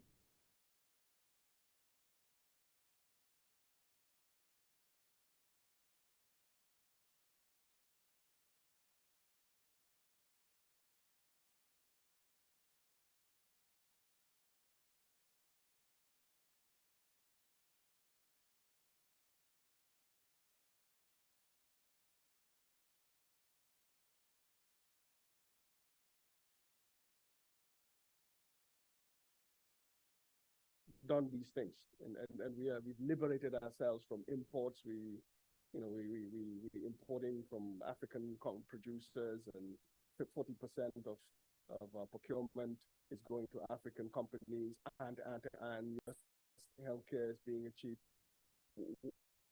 just in 2030, so that we can also understudy based on what we've heard. I'm not saying our decade ends in 2030 because Amit says we have to define it, but I think it ends somewhere around there. So just look at 2030. Yeah, thanks. Yeah, thank you. I think that where there is a way, the will, there is a way. So from our side, I think the talk is about health and trust. So we are, when we look at the 4 objectives of the ALM, I will agree with Amit that each has their plus point and weaknesses. So I think Mauritius, the government of Mauritius has already started to promote the collaboration of private sector before the ALM with it was not only for the health, but all the sectors promoting investment and trade, because we are a small country. We don't have a lot of resources, so we are dependent on the exportation of our services and also tourism. So they have already started what they are talking. So we are in a way prepared for that, but we are dependent on the private sector and the international partners when it comes to more money for health. We can give the incentives, we can give the preferential rates, we can give all the, but we are dependent on how the investors. So we are dependent on the PIFA that is coming, but at the same time, I would say for the more health for the money, this I think we can do more. So I agree that we don't have that strength in that objective, but it can be done. It can be done. There are ways to improve that. There are wastage. There are duplication of. And in a way, try to improve efficiency, and which will also lead to better use of resources. And as far as equity is concerned, that is, we are already, but I think that have to sustain the leadership. The leadership will bring it to sustain it up to whatever we want to achieve in 2000. I would like also to add that these 4 pillars that the PIFA is promoting is very good, but there's one, I think, clinical research and other health research that will also support these 4 pillars to bring the continent and also Mauritius forward. Yes. Also, in terms of like Mauritius, it wants to promote medical tourism, but we have also to be cautious. Like yesterday also we're saying everything. Like in medical tourism, we must accept that there are great competitors in the region like India, but still we can have a look like I take the example of Mauritius, in medical tourism, we can have a competitive advantage in cosmetic surgery, hair replant, and other niche market that should be promoted. So we have to also look at the context of the country whenever we are investing. What are the competitive advantage they have to move forward? So I think that we're on the right track, and I think if there's an element of trust and collaboration, togetherness, we'll achieve what we want. Thank you. Thank you so much. Chair will just have to beg and take some few questions. Maybe you give us an extra 10 minutes, 12 minutes. Yes, please, we did well. So can't take the 10 minutes. Before I open the floor, I just wanted to take us back to memory lane. I think around 1999, there was this talk of CADAP, the agriculture program, and Prof. Abali will remember.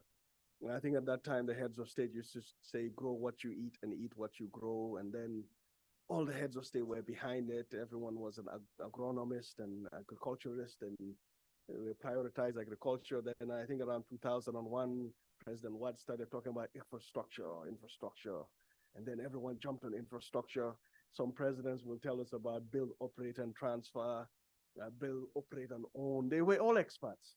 So now they know about vaccines. They know about CD4 counts. So how do we use this decade to get the presidents to now talk about health? Listening to everything that colleagues you've heard. Because I think we need to get that campaign going. So as you pose your questions and comments, please, let's agree that this is our decade. Let's agree it's going to run for another 7, 8 years. How do we really get everything that we are saying moving, so that as we see in infrastructure, all the work that countries have done in agriculture, all the work they've done, and then we also do the same in the health sector. So the first takers, you can put your hand up. 1, 2, 3, 4. Okay, good. I'll start with you, my brother. So just to the point, so that we can maximize our 12 minutes. Thanks. Thanks very much, Mr. Director. It's really a very wonderful panel. I really enjoyed listening to all the panelists. Time is very short, but congratulations for this panel. Two things is, one is about efficiency. I agree with, I think Professor Agri talk about efficiency, and my sister of Mauritius. There is efficiency in terms of better use of resources, both domestic and donor resources. How can we strengthen the capacity of the Ministry of Health for better use of resources? The last question is about private sector, and then we agree, truly agree, that that we need to strengthen the. But also from the private sector, when strengthening this capacity of the private sector, there is some issue, internal issue regarding the private sector. How many of our country have stock exchange functionary? How many private sector company are how do you call it in English, engaged in the stock exchange? When you are out of Africa, when you have a couple of money, you can just go to the stock exchange and buy action. But what is not possible in Africa? You have family business that disappear after the person or the person who created the business die. So there is also issue regarding the internal structure of the private sector, what we really need to look forward in terms of strengthening their capacity. Thank you. Thank you so much. We take note of that, and when we give the 1 minute to all the panelists, they will take on board your comments and questions. Keith, you have the floor. Yes, thank you very much. And again, wonderful inputs, very insightful. On your point, how do we get presidents to talk? They know about CD4 counts now. They know what a vaccine is. They know about mRNA. How do we get? I think we talked on it quite strongly. The one is that we need to change the language. So we don't talk about profit versus non-profit, because the trust-mistrust thing is strong. It is so heavy that people do walk into meetings already with a view. So whatever you discuss in the meeting, they're already 80% decided on what they leave in that meeting with. Where we are now, and I'm very happy that Janet summarized the whole concept of PIFA quite concise and to the point. She said, the project has identified the 4 key areas, and as you said, there's so much more that you may want to get involved in. The model that she's put forward and spelled out is that these are the 4 areas that we're going to focus on.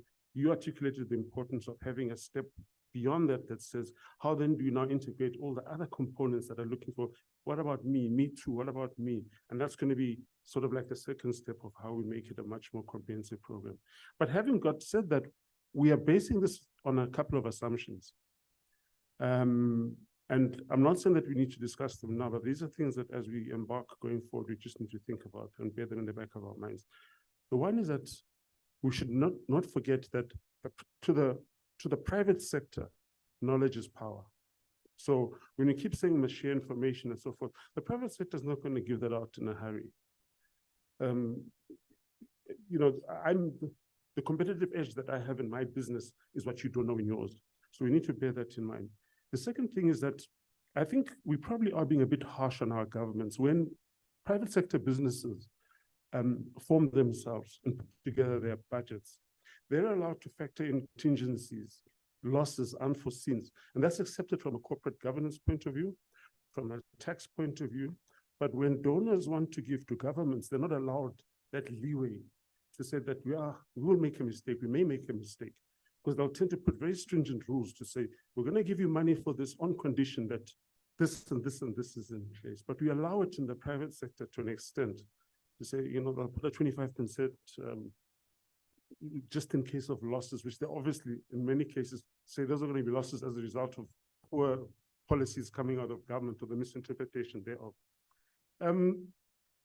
Again, I mean, a good point. Yesterday you talked about, I think you termed it private-public effective mix, as opposed to a private-public partnership. And I think the significance of that is, in a partnership, there are those who go into a partnership to give, and there are those who go into a partnership to get.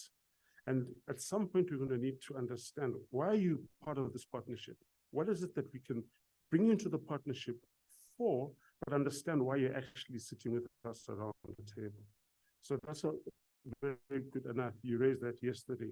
And then just briefly, we talked about universal health coverage. And I know that many countries are, in a sense, struggling putting together universal healthcare programs because they haven't, as you said earlier, separated out the concept of financing or funding and investing.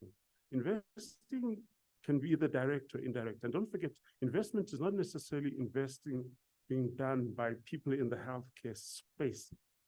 The indirect investing is also very, very important and happens on an ongoing basis. And one area, not for this session or this particular program, to look into is, for example, when issuing a license for mining, the T's and C's around how you get that license do have a big impact on the overall health, the funding, and the commitments that go towards it. Your farm, you have livestock farms, how you structure the irrigation of those farms, where the water effluent runs into, does it run into a river that downstream is going to, you know, all those kinds of things are sort of indirect forms of investment that, not for this meeting, but are what differentiate between investment and, there's a bit more, but thank you for that.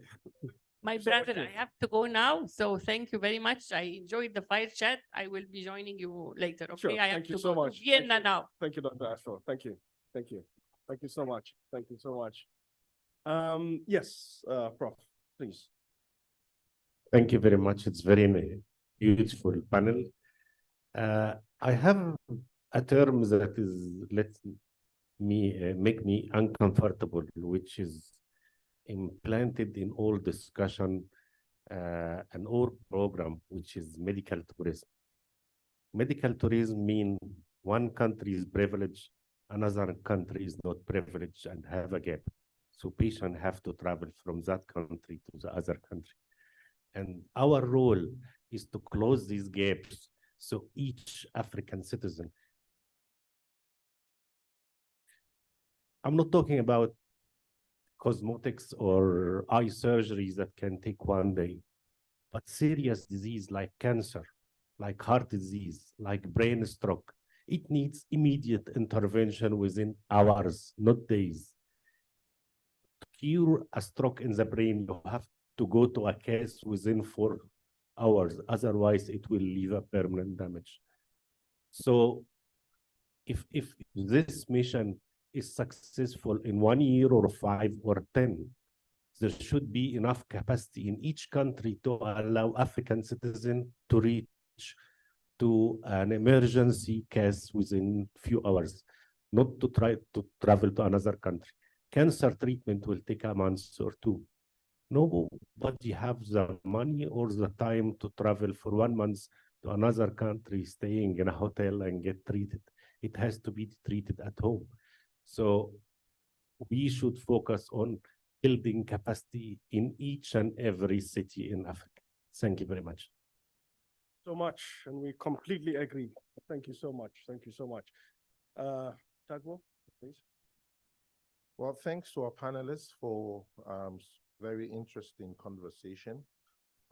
Chair, you talked about how do we make a business case to our heads of state to, to facilitate and to prioritize facilitating private sector investment in the health area. Well, the reality is that all current governments in Africa are struggling with redeeming their pledges around creating jobs. We've got to be able to link this area to job creation.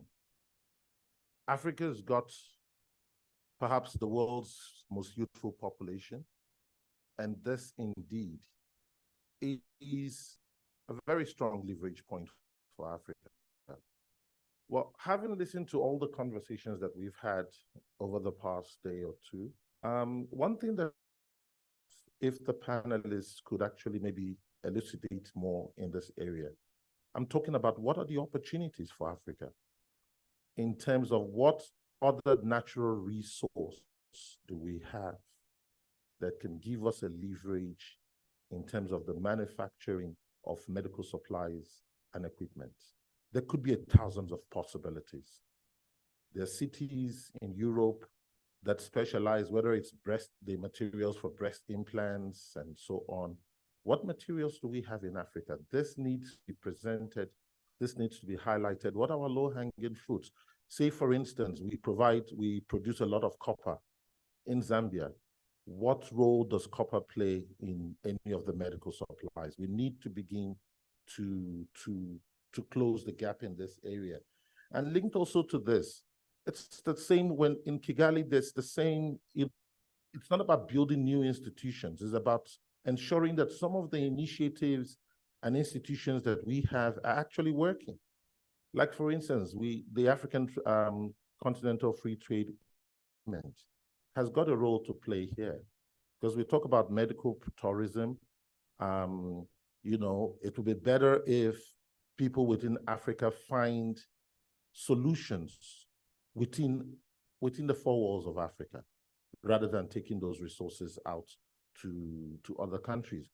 But to shock you, it is a nightmare to get a visa from Nigeria to South Africa. This is the reality. So Professor Khalid talks about the timeliness of interventions, whether we're talking about whether it's oncology or brain tumors or whatever. If someone in Nigeria has been diagnosed with a problem, for them to get a visa to South Africa, for instance, they've already passed the threshold of being able to deal with that problem early enough. So this comes to the question around the free movement of goods, services, people within the four walls of Africa, and I think this requires a priority. The other area is there's certain basic things we've been talking about in Africa over the past 2 decades around infrastructure and logistics. Our manufacturing capacity on the continent, especially with regards to, well, high-tech related medical equipment, supplies, products, for instance, requires certain types of conditions, especially infrastructure and logistics like power, energy supply. You know, when a country like South Africa begins to struggle with providing power supply, yesterday on my app, I saw that the country's moved to stage 6, load shedding, meaning there could be outage of power for 6 to 10 hours. Then you can imagine what that impact is on the capacity of private sector and manufacturing. You know, thank you very much. Thank you so much. Thank you. I think we need to, thank you so much. Sorry? You just maybe 30 seconds? Yeah, please, sir. Thank you. Just sorry, me again. Just on medical tourism, very important. The fact that we need to see the movement of people within Africans within the continent of Africa. Just by way of background, I was the deputy chairman of what they call the Hospital Association of South Africa. What we do know is that the motive for bringing the first MRI into the country was not necessarily driven by the need within the continent, but because we know that it costs close to about 30% of what it usually costs you to have a certain procedure overseas, costs you that much less. I'm quoting South Africa as an example. The investments, the hospital group actually went and raised cash money investment externally to invest in South African companies to be able to capacitate it so foreigners from outside the country can come in and seek medical services within South Africa, just by way of example. Thank you so much. We need to wrap up. No, we need to wrap up, Doctor, because my chair is looking at me. But if maybe just 15 seconds, and then we have to close. Your 15 seconds is up. Chair, as it comes to the microphone, maybe the panel can organize the private sector and how it's engaging with government at the next level, maybe through federations or whatever mechanism this floor seems fit. That would be my request. We will do that, and we count on you because you're going to have a bilateral with Janet on how what we talked about. So we'll do that. Yeah. Yes. Just to say, to have this medical intervention, top-notch medical intervention in-house, at country level, and avoiding medical is possible. We don't need external support. I can give you an example in Ethiopia.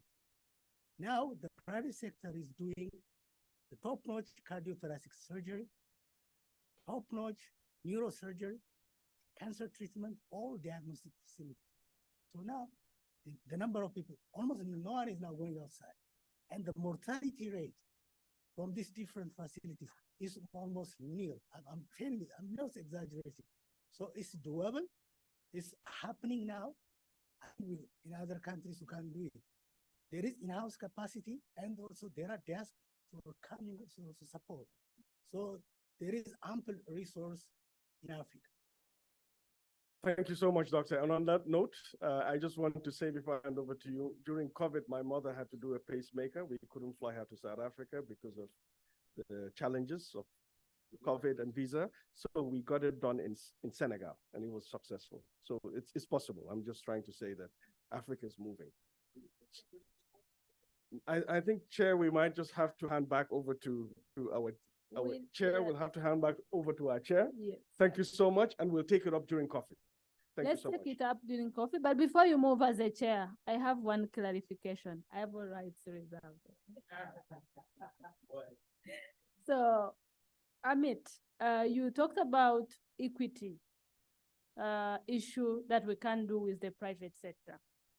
But I think it is worth telling this platform, what would be that at least two things we can do to address the equity issue? Because if you look at healthcare provision in private sector and you don't touch about equity, you say we will not do good. It's again, it will draw us back. Take an example. We had yesterday some of the countries and some of initiatives in health insurances, private health insurances, social insurances coming into the private sector. So look at the pricing. How do we talk about the pricing?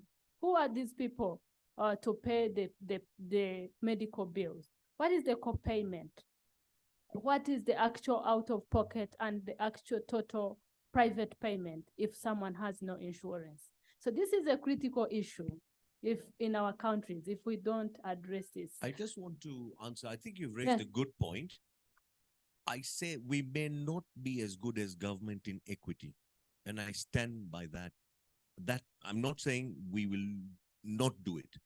And if you look at CSR, and you say we lower the prices in private sector, make sure we go to the grassroots, take some of the nurses and doctors to open clinics in upcountry areas, you know it's happening. Yesterday, someone presented that we are also treating people in the poorest quintile. Private sector is also serving the poorest quintile in Africa. But I wanted to say we in private sector will not do as much as government can do with the taxpayers' money and the funding and the 15% that you get to look after the people who can't afford. All of us here don't mind that those who can pay don't mind using non-tax funded systems. Even in Rwanda, it's okay. When you use a non-tax funded system and you can afford yourself, you leave a space for those who can't afford to get better quality services using tax money. That will change equity in this decade. I'm talking about this decade. Then the next decade, we can talk about equity in a different way. That's my view. Please, I'm 1 minute. 1 minute. Just to say on the question of equity, it is very clear from many, many studies that markets do not achieve health equity. I can cite hundreds of studies about this. How we achieve health equity is having strong governments and strong governance. And that's why we're talking about making sure that the private sector are brought into health systems and managed as one. So the only way you can achieve health equity is through strong governance. Thank you very much. Let them give a round of applause. Thank you, well done, well done. And as they come back to their seats, that was a very interactive and a very wonderful side chat. So I know we have more questions, but please feel free to take them during the lunch break. We are not having a coffee break because we are near lunch, and we have one more session that will be led by Shaila. So thank you so much for entrusting me to lead this session. It was hard to manage because of many discussions. So we ran sort of time. So I'm leaving my colleagues 30 minutes before lunch. So thank you so much, and enjoy the rest of the discussions. Next chair for the next session. Oh, thank you. Welcome, madam. Good morning. Thank you so much for that lively discussion. Our next session will be on PAC in health, and it's a roundtable discussion. And we have Mr. Tom Mogeni to lead us in that session.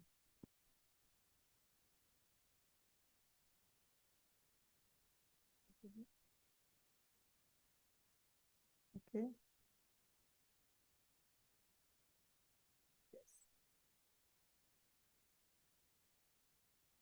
Yes, we don't have the participants, but I'm sure you have an idea. Okay.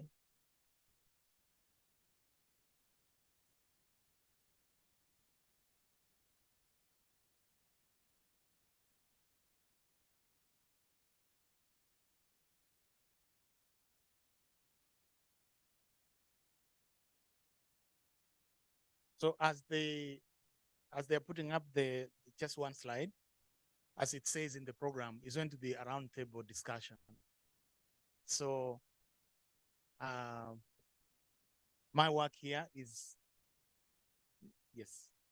My work here is basically to introduce the roundtable discussion and find a way in which I can get you to roundtables. I don't see them around, but maybe we will convert the square tables to round, and then we can have the discussion. So this is our last really major discussion of this particular meeting. So we are coming to the end, and we would like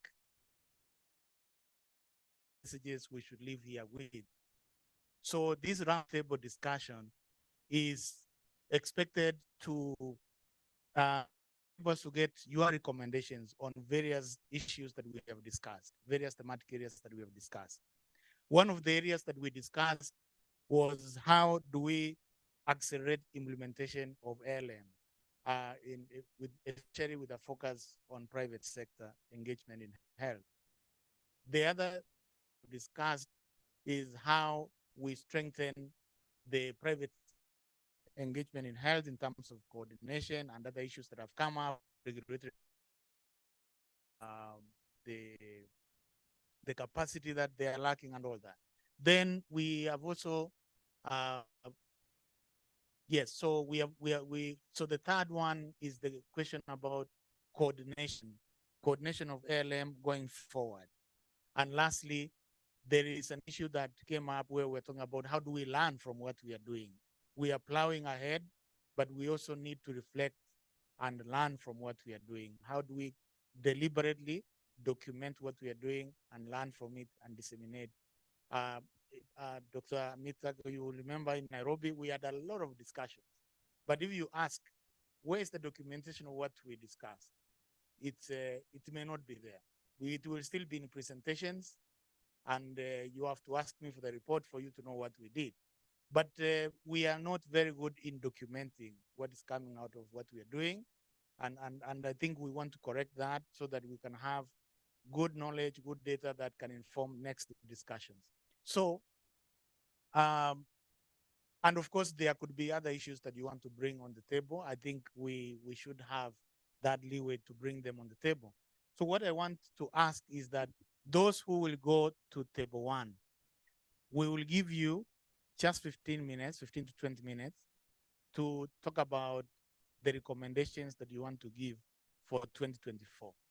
The reason why we want short term is so that you don't give us very flowery and very complex recommendations, which will never be implemented. We want something that we can actually do next year because we are coming to the end of this year. I know we have the private sector engagement strategic framework that looks long term. We have other frameworks that look long term in the continent. So it's all set. We want, as we said, we want practical things that can give us results. So we want to put that pressure that what you give us is something which AUD and EBAD, Africa Union Commission, and the others that are here can be told, you know, at the end of next year, we want to understand how much have you done of this. So it's that short-term view that we want, something practical that we can actually do in 2024. That's why we are calling this quick wins. It's you know, coming up with recommendations that can give us quick wins. So we have 4 tables, and what I will do is, instead of doing the 1, 2, 3, 4, we will ask people to volunteer so that you go where you really feel you can contribute. And the product of this exercise are simply recommendations for 2024. And try to not to come with 10 recommendations, please, because we can't do 10. we will need a lot of capacity to do 10. So because you can see there are 4 areas. So if we have 4 times 10, it will be 40. That is really a big plan. So you try and prioritize and give us some rationale of what you want to see, how we can actually, what results that will lead to. So we will do this in an open way. Those who would like to discuss the first thematic area, that is table 1, maybe by show of hands, just to see, to ensure that it's not the whole, all participants want to go to group 1, then we don't have anyone for the others. So just by a show of hands, where you'll be interested to go. Let's start with group 1. Okay, so Dr. Amit, seems like you'll be alone. Yeah, we have 2, 3.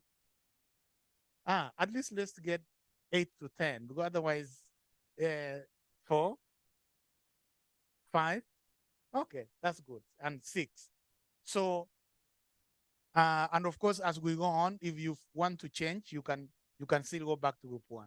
So this will be led by Dr. Amit. I'm just imposing the selection of the leader so that you can pull the group together and lead the discussion. Table 2.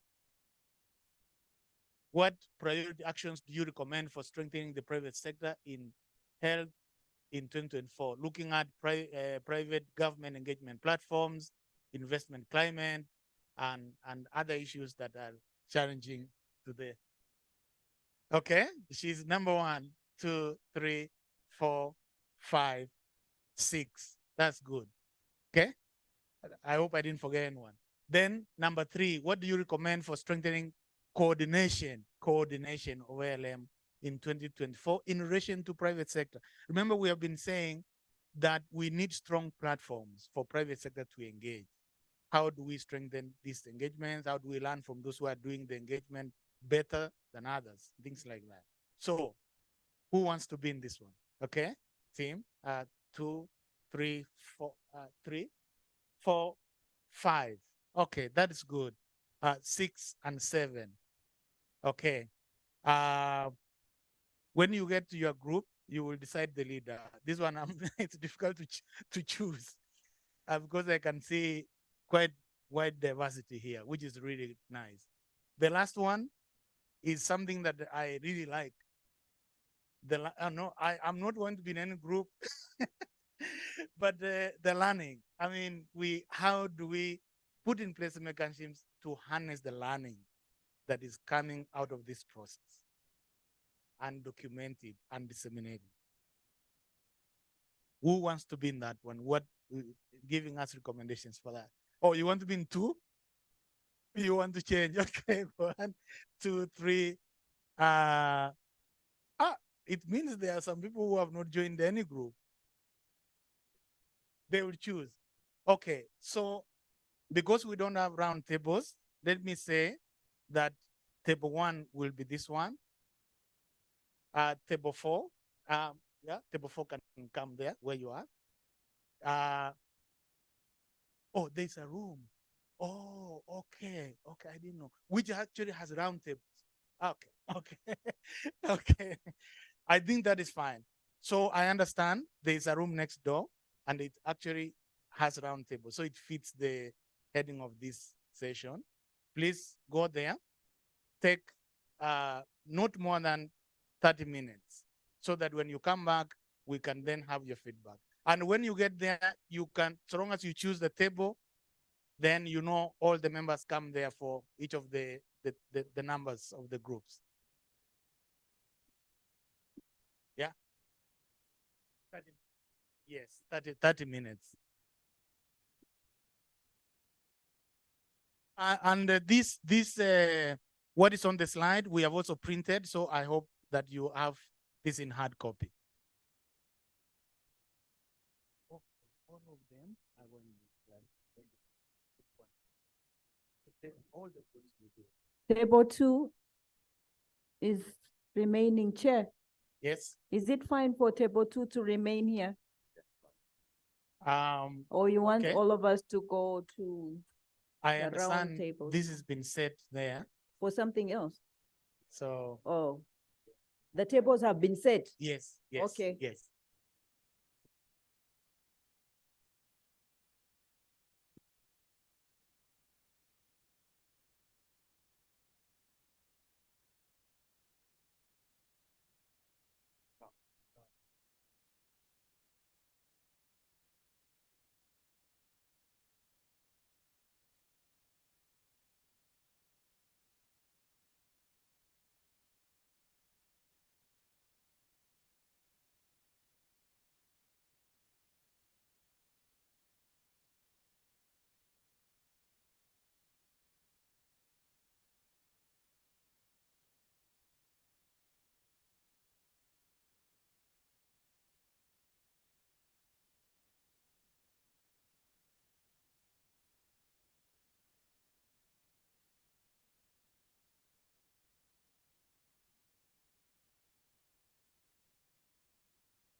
Okay, I think it seems like the tables had not been set the other side.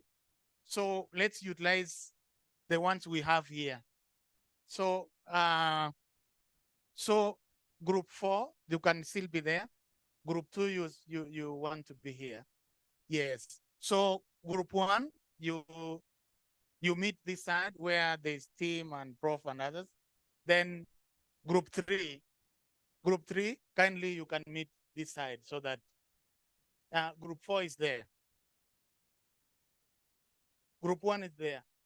Group 2 is there. And so we are all set. Yeah, group 3. Sorry, which group are you? Yeah, group 3, you are meeting here. So you can meet here, you can meet there, it's fine. Group 1, you are meeting just here. This.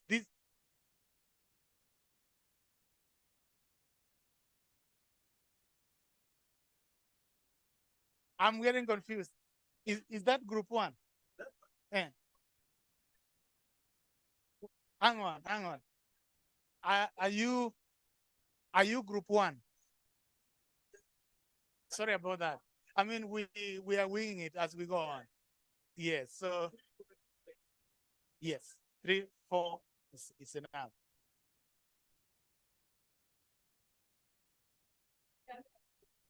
Group 3 here. Group 3 here. Yeah. Please. We are winging it for now. So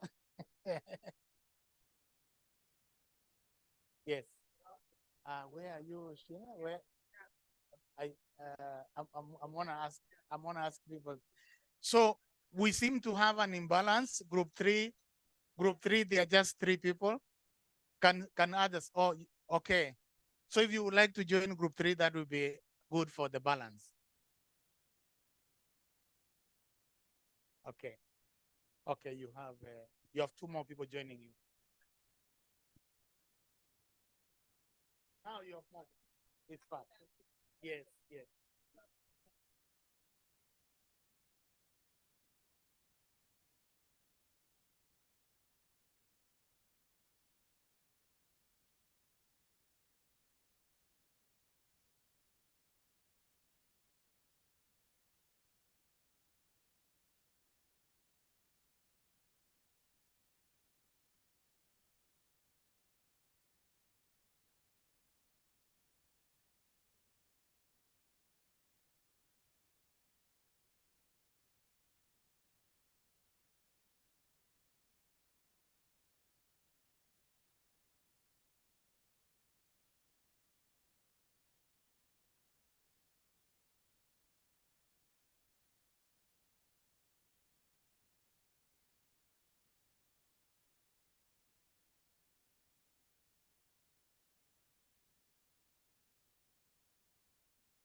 us so that we can capture your recommendations properly.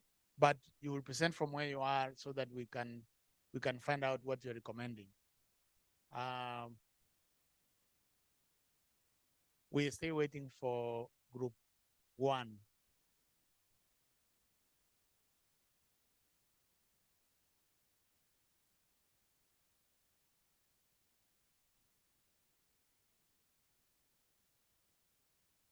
Okay.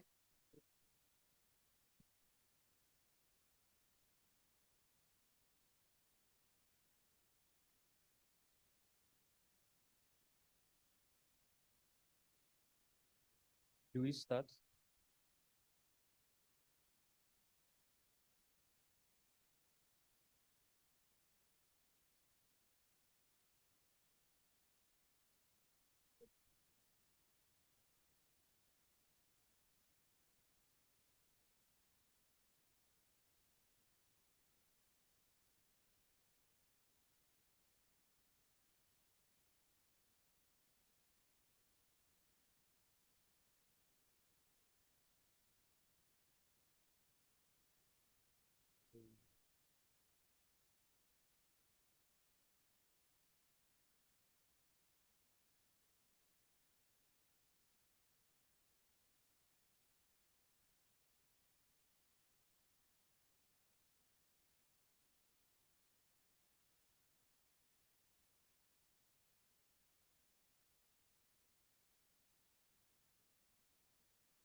Okay, I think now we are ready.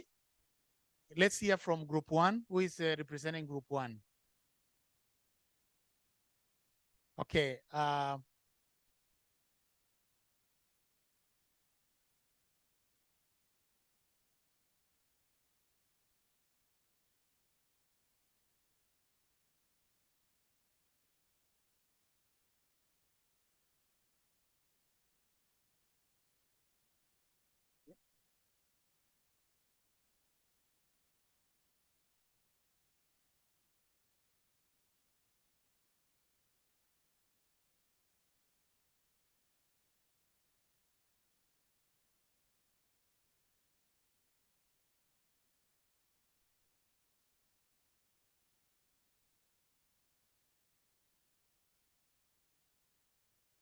May I start?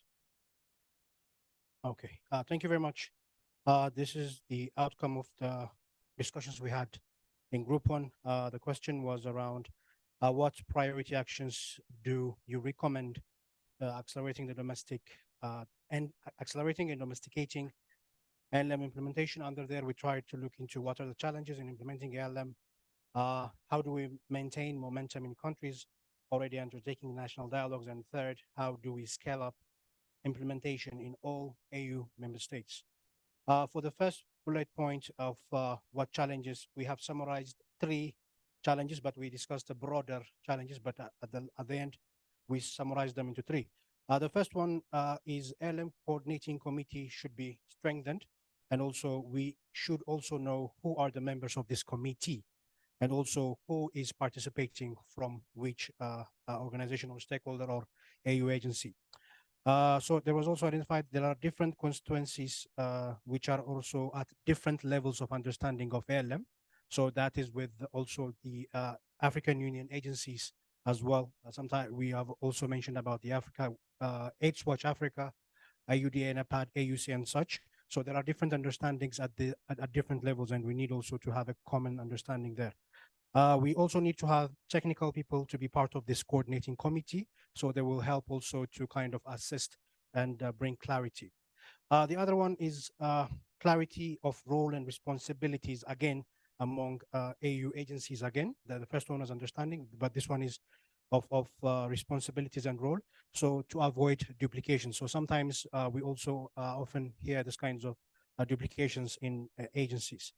The third one is we need a partners forum in addition to the coordinating committee, which we also suggest to meet every quarter, so to look and follow up into these challenges.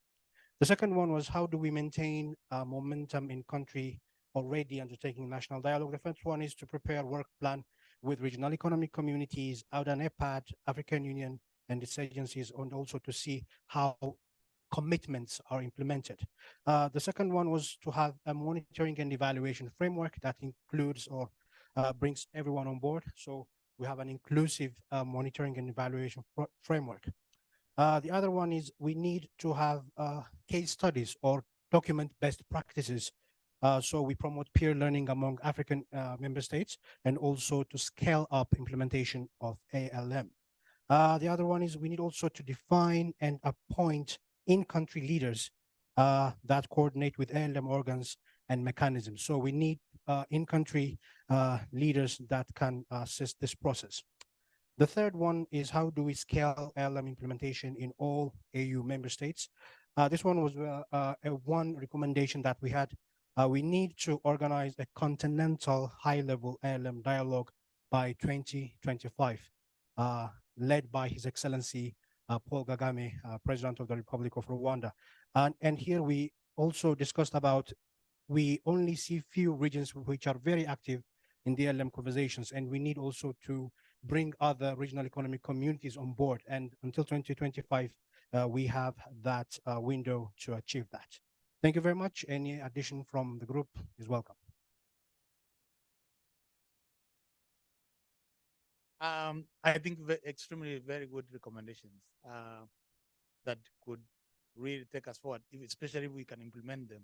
I like the last one where we are saying we need to have a continental level, high level meeting to keep the momentum, because I think since 2019, this has not been revisited. So, and that will be a good meeting where we will be challenging and saying 4 years, 5 years down the road, you know, high level presidents, ministers asking what have we actually done. I think that it will be really brilliant if we really have to pull up our socks and do it. So let's listen to group 2, but this is really excellent. Group 2 will, oh, it's you. All right.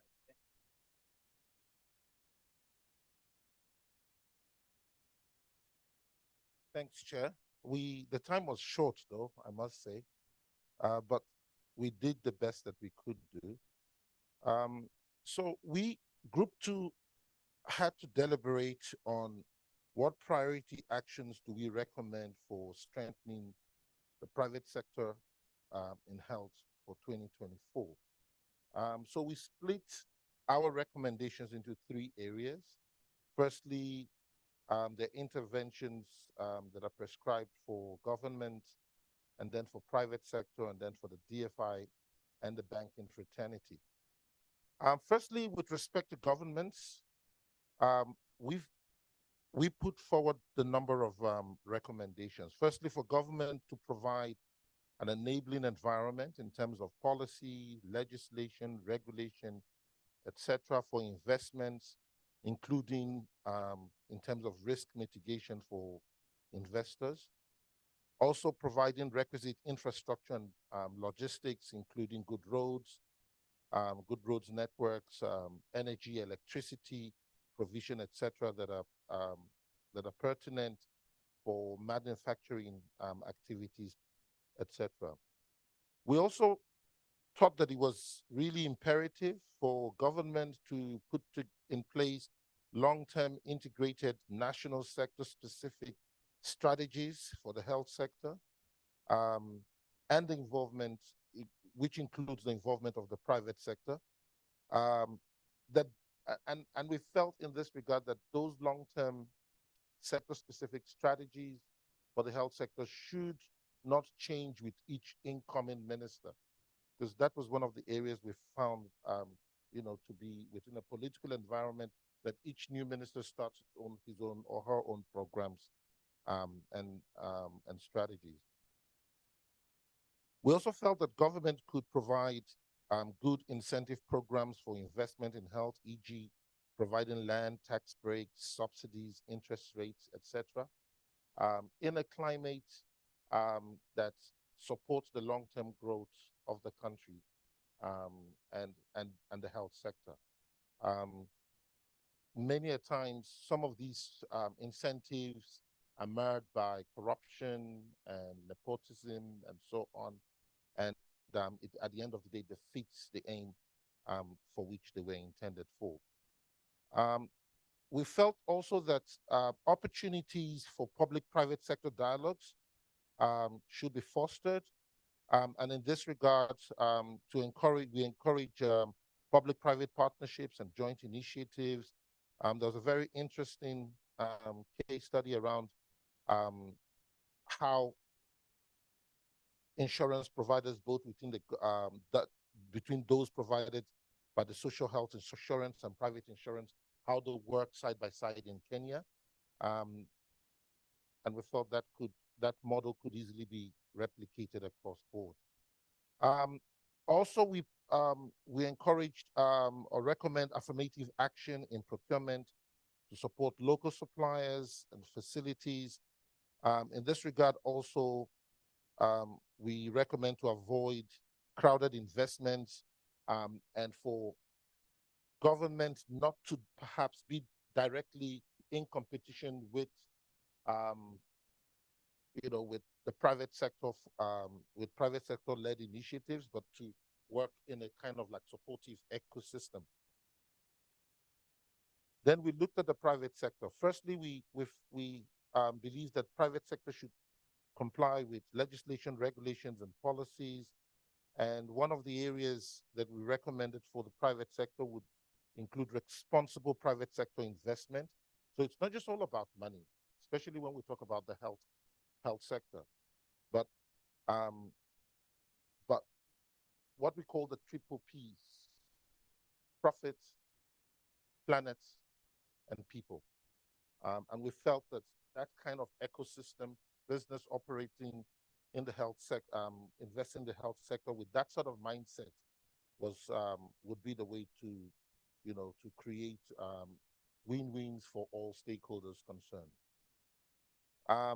Then we also talked about public-private partnerships and joint initiatives, particularly innovative initiatives. Yes, indeed, in Africa, we do have our set of peculiar circumstances, peculiar realities, peculiar challenges, and we felt that innovation would help to, utilize our strong points, while at the same time dealing with some of the challenges on the ground. We also advise the government, the private sector commit to growth in the long term, rather than, we see a lot of rent-seeking type practices where, it's about a quick buck and a quick, making money quickly, rather than committing to making money or deriving profits from the investment over a long period of time. We also encourage business-to-business platforms, including those of a south-south nature and a south-to-north nature, etc. Then finally, for the DFIs, the development financing institutions and the banking fraternity, we believe that, we encourage them to develop financial products and facilities for private sector investment in health, including equities, grants, facilities that include good de-risking insurance instruments. Indeed, we can't overemphasize the need for affordable loans and innovative products, facilities that contextualize the global standards to suit our local realities in Africa. We also recommend that DFIs and banks support public-private partnerships and joint initiatives in the health sector, and to facilitate, whether through training, whether through enlightenment, whether through working with their own networks to facilitate private sector investment in health. This was the much that we had time for. Thank you, Chairman. I don't know if any of our colleagues from Group 2 want to add anything. Is it fine? Awesome. Thank you, Mr. Chair. Thank you very much. Yeah, it's quite a number of recommendations. And I hope NEPAD and your partners can take this up. Maybe you will prioritize and see what really you want to achieve in 2024. Because yes, they are all good, but you can't do everything at the same time. So you'll see where to start from. Let's hear from group 3. I think for group 3, with your permission, Chair, I can present from here. Right. So we were answering the question that is, what do you recommend for strengthening coordination of ALM in 2024 in relation to private sector? And we came up with 3 direct recommendations, just like you advised. And one would be to operationalize and disseminate PIFA, just as Janet had presented. We will need help possibly as the conversation goes on resourcing and financing of the same, so that it is effective. 2 would be use of regional hubs to domesticate the ALM agenda, and focus can be on the 4x4 items that the fireside chat brought out. And 3rd and last would be to leverage on working health dialogue mechanisms to share best practices across countries. That is it.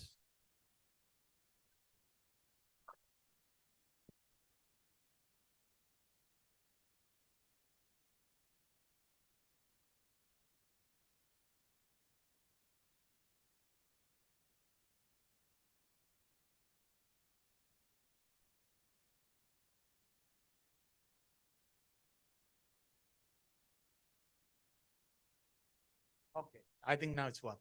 And I just wanted to reiterate that that is quite straightforward, but very challenging recommendations as well. So obviously, we want to take everything on board and then start looking at how we plan for this. So let's hear from the last group. Thank you.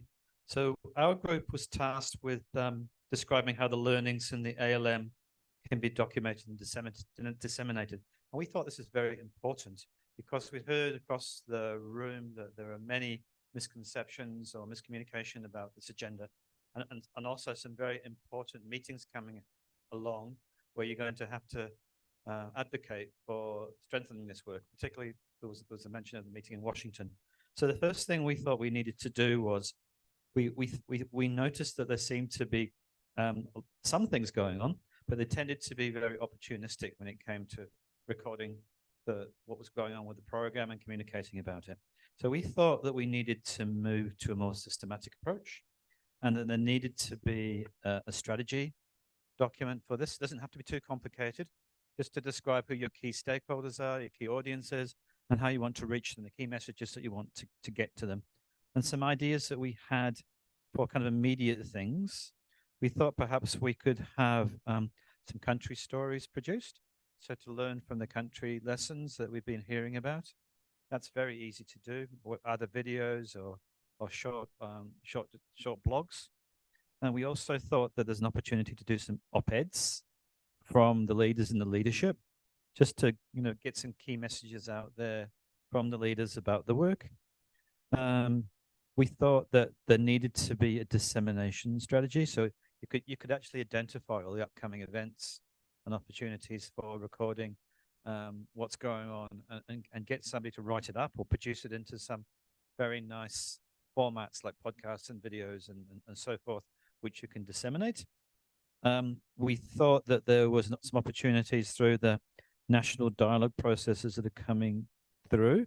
We noted that stakeholders really like those processes because they were getting really good information about what the ALM was all about, and they had an opportunity to provide feedback from the ground to the leaders.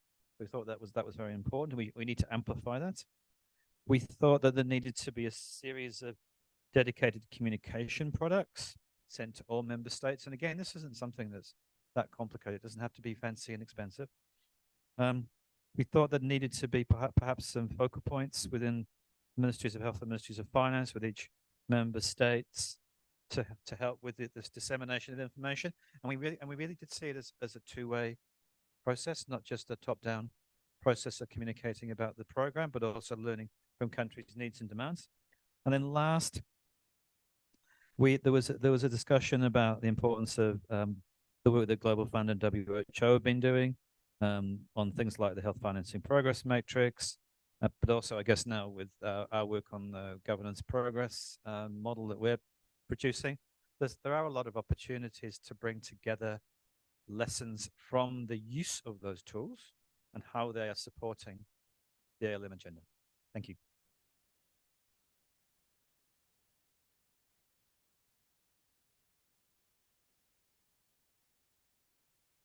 Yeah, really good recommendations. I like the immediate ones, doing an op-ed so that I hope the first one can be about this meeting because because we have done and discussed a lot of really good things, but you can imagine we are the only ones who know them and a few people who are on our Twitter handle and things like that, but we could actually reach more. I really like the idea of documentaries, video, using video. So some communications which are quite handy these days, whereby it's very easy to disseminate information without making it very difficult for people to absorb. So really nice. And I know that WHO has the connector, which has a lot of information. And so how do we start linking, having some platform where we link people to various websites and databases, and we also put our information there instead of creating a new thing. So I think there's a lot of opportunities around learning, the country, documenting country dialogues. So I think the team that is leading on this really are low-hanging fruit because yes, some dialogues have already happened and they have gone.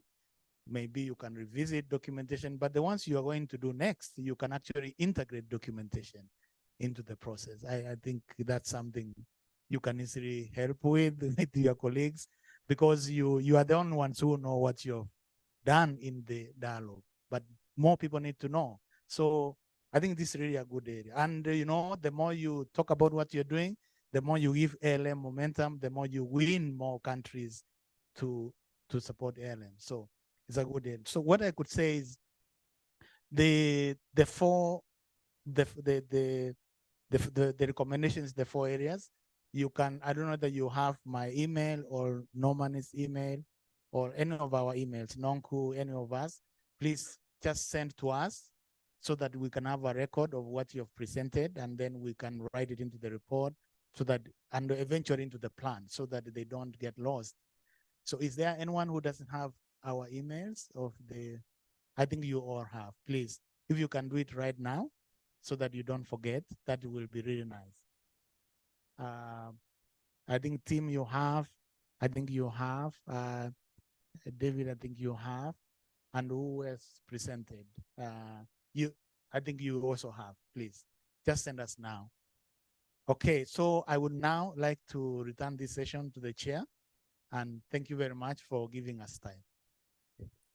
Thank you so much. So I think we're about to end the sessions. Now we'll call upon our colleagues who were in the CSO consultation to give us the call to action. We'll give you 5 minutes for that. And then we'll have outcomes of the report and key messages towards the Kigali by Norman. And then we'll give 10 minutes to the director to just give us a brief, then we'll go for lunch. So colleagues with the CSO call to action. Thank you very much, Chair. So there's a slightly change of plan. We are waiting for the other colleagues to join us. We're having a plenary with CSOs. So they will be coming, but we can just give them time. Now we wanted to do an assessment, evaluation of what we've been doing here, whether we are all satisfied or met our objectives or not. So I will ask my colleagues to come and help us. I will ask Maria Eiffel to come and lead that. So, but I will also wait for the direction from the director because he's still with the media to tell us exactly when to do that. We might want to go to lunch or before lunch, I'm not sure. But now, can we do the evaluation?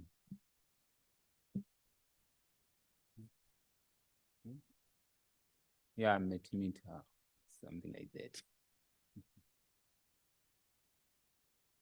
So you can just prepare your phones or your laptops, connect it, and then we will. So we'll just, yeah, these young people, they've got, some touch, technology.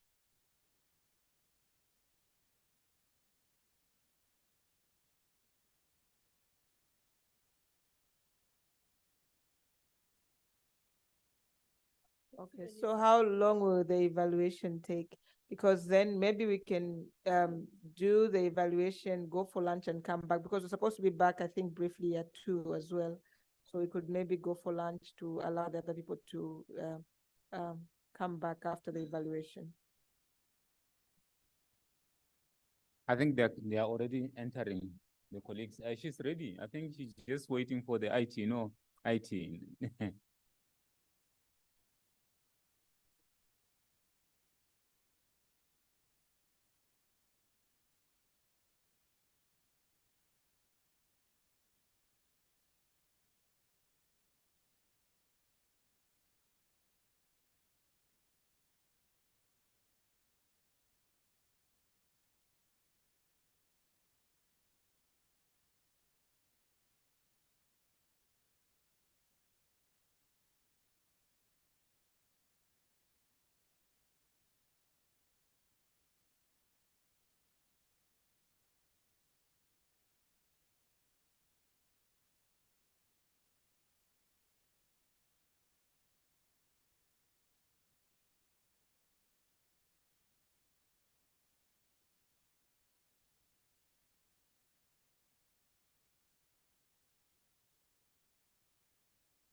Group leaders, please, can we have the presentations?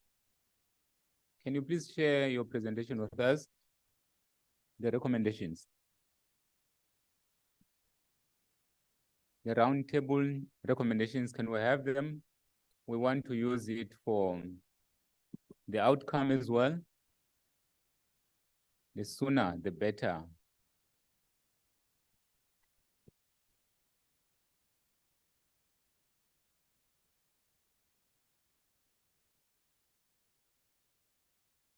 You said I mute my Zoom, right? I mute the Zoom. Okay. Hello, everyone. Good morning. Oh, sorry, good afternoon. My name is Maria Stella Namialo, and I work in the Office of Science, Technology, and Innovation at AUD NEPAD. We are going to do a very short survey of how the meeting has been and if all your expectations have been met. I'm going to ask you to join menti.com on your phones, please. And then you'll just put in that code, menti.com. Menti.com. It's slow. Oh, I'd be slow with you, sorry.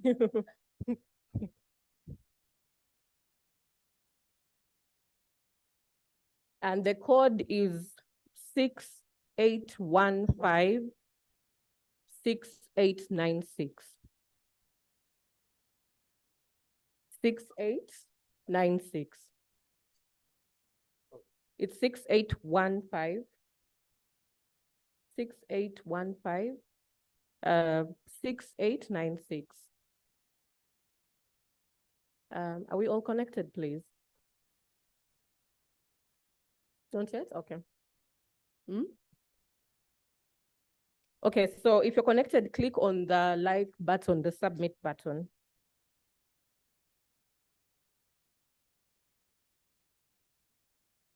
If anyone needs any assistance, Norma is around to assist you. If you're connected, just click on the thumb. The thumb, there's a thumb button.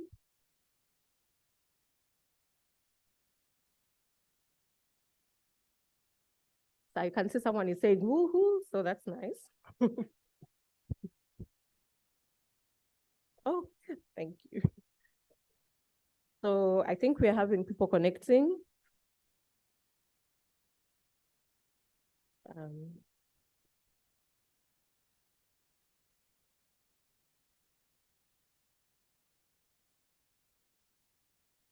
My colleagues online, have you been able to connect, please?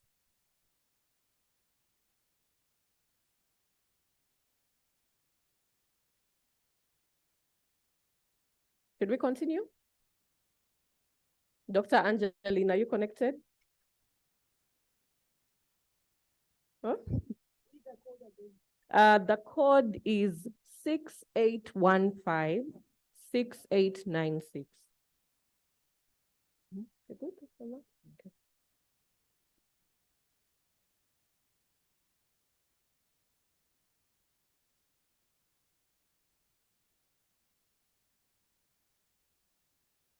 Okay, so I can see 14 people online, and I think we are more than that. Anyone else who's having challenges?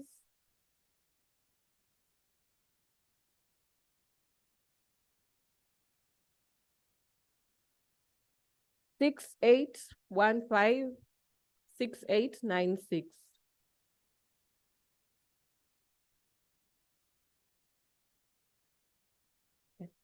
Okay, so we're going to go to the first question. I think we are all connected. So the first question says, if you could travel to any city in the world, where would you go and why?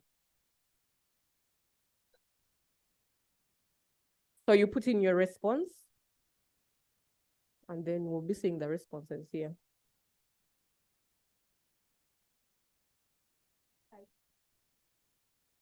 City and why? No, you answer the question. Yeah, so you type in the answer and why.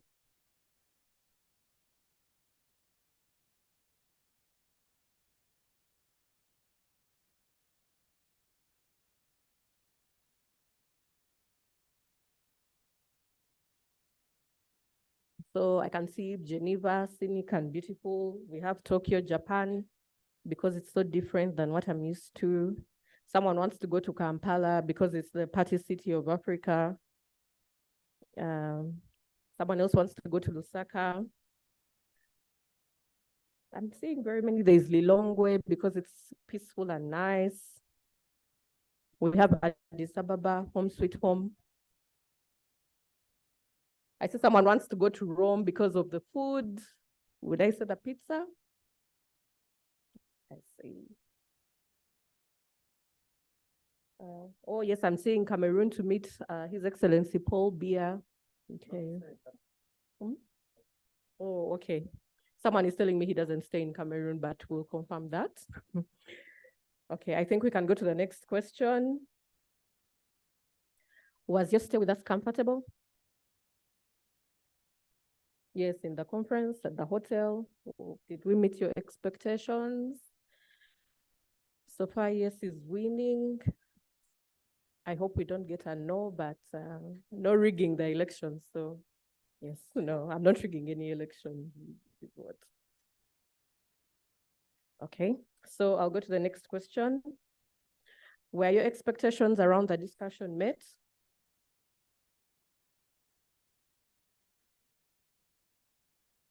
Somewhat. Yes is winning. Can say somewhat met.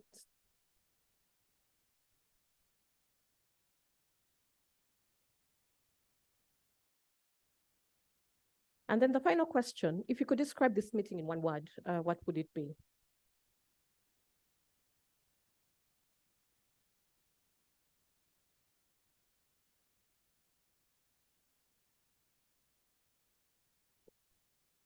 Ooh. I think someone has fallen. Oh my God.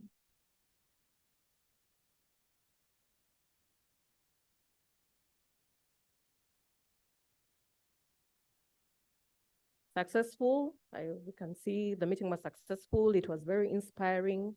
I think the conversations were very enlightening. New beginnings, fantastic. Eye-opening. Yes, it was very eye-opening. Great. Constructive.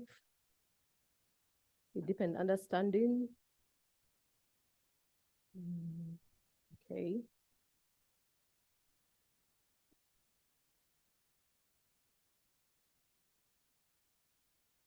And save millions of lives. That's a nice one. We need to invest more in health so we can have better life. And for the future generations as well. So I think we are done. Thank you very much. And thank you for participating in this survey. I wish you a blessed rest of the afternoon.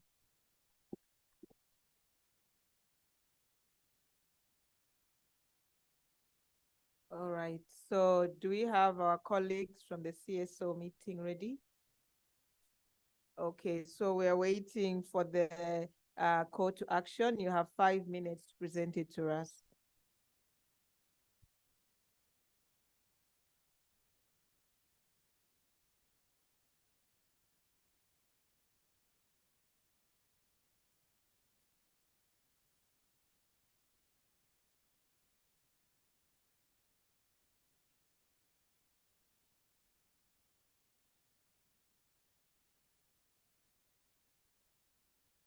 So is this for private sector or CSO, or are you doing both? No, this is for private sector. So maybe the CSOs need to go first. Yes, and then we'll have the private sector.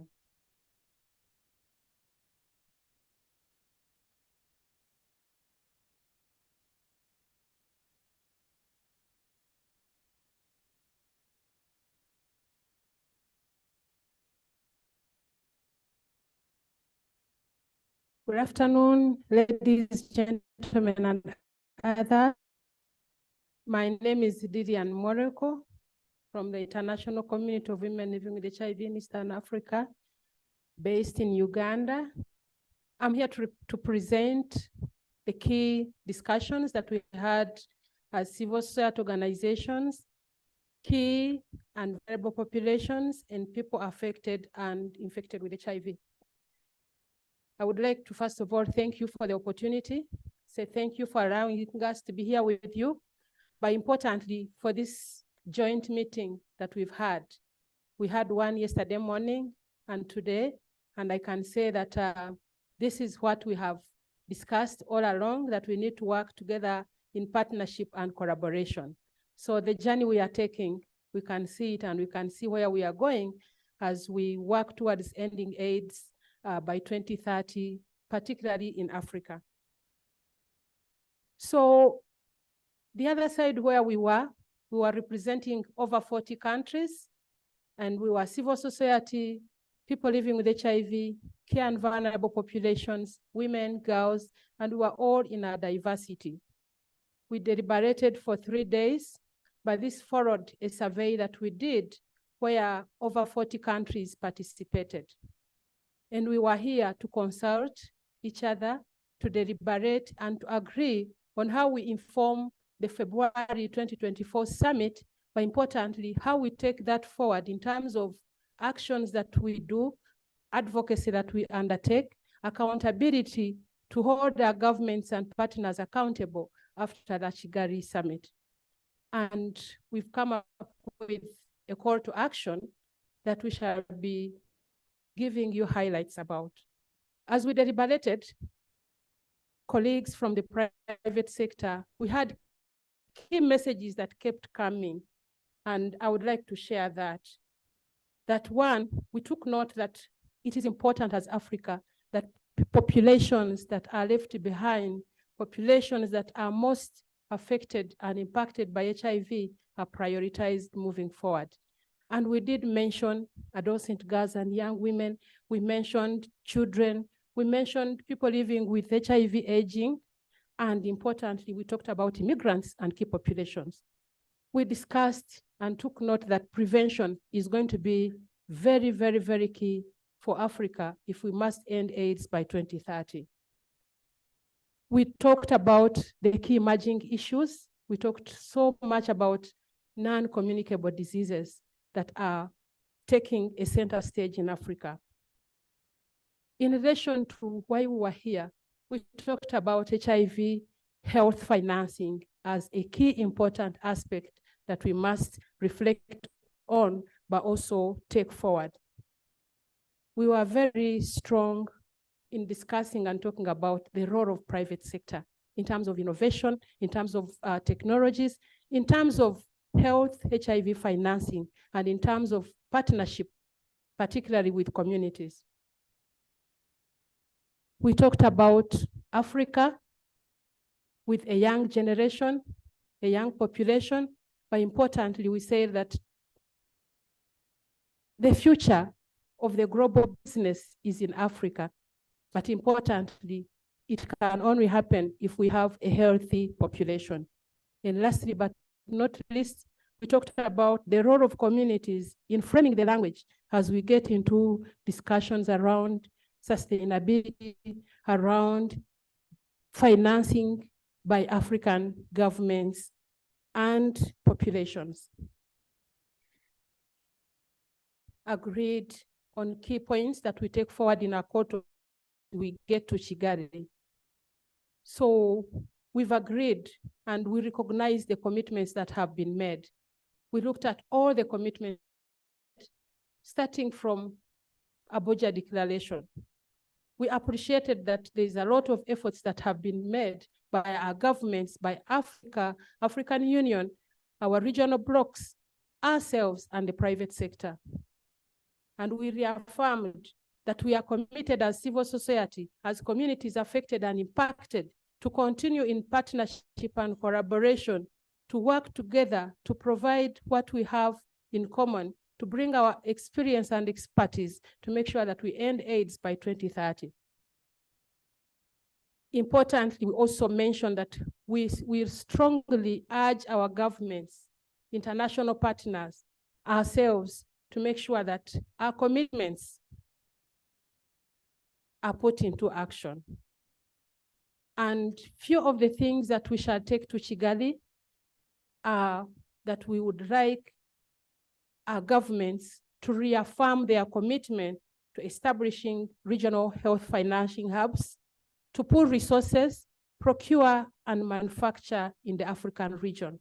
Ladies and gentlemen and others, we strongly believe that this is where the private sector comes in. And therefore, we want to work with you to move this journey together to make sure that we are able to demand, to advocate, to push for this agenda. We will call upon our governments in Kigali and after to focus on innovation, health financing mechanism. We will also call on them to invest in resilient and sustainable systems for health that integrate community systems, community-led responses, including promotion of an enabling legal and policy environment, and pandemic prevention, preparedness, and response considerations. We shall urge them to people-centered approaches, that nobody should be left behind, that the investment should look at an integrated approach that looks at universal health coverage, a holistic, but ensuring that the drivers of the pandemics that we have are addressed, and that the people I mentioned at the beginning are placed at the center. We will urge them to ensure that there's equitable access to health and social services without stigma and discrimination and criminalization. We will urge them to invest in robust research and development for indigenous solutions to Africa's unique health challenges, including local manufacturing of drugs, diagnostics, and other health products. and we shall urge and call upon championing public-private community partnerships. And lastly, but not least, our call will focus on accelerating adoption of new tools and technologies for prevention and treatment of HIV, TB, malaria, and other pandemics. We are grateful again that we've engaged with you. We look forward to engaging more with you now, before, during, and after the summit. As I said at the beginning, our call to you is that we are entities that together and therefore we want to collaborate more with you. We want to work more with you, and we want to be a reinforcing factor, especially as we get to Kigali, that our asks that we've put forward and the asks that probably you also have, we can be each other's keeper to make sure that we are speaking the same language, we are reinforcing each other, putting the demands on table, because our goal is the same. The populations that we are focusing on are the same. And we also want to urge you, as you look at your call to action and as you move forward, to begin thinking, if you have not, in terms of how much you can invest in terms of being the champion of ending AIDS in Africa, because you have the power, you have the resources, you have the tools, and you have us to work with you. And lastly, but not least, we want to call upon you to invest in communities. The community is the future of this nation, of this continent. The community is the future of our businesses, and the community that is healthy is the future of the global community. Africa can lead if all of us in this room can commit to champion that. Thank you very much.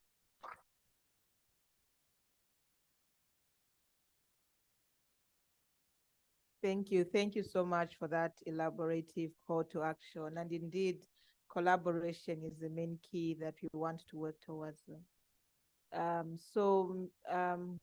I'm not seeing our colleague, Mr. Brian, to present our call to action.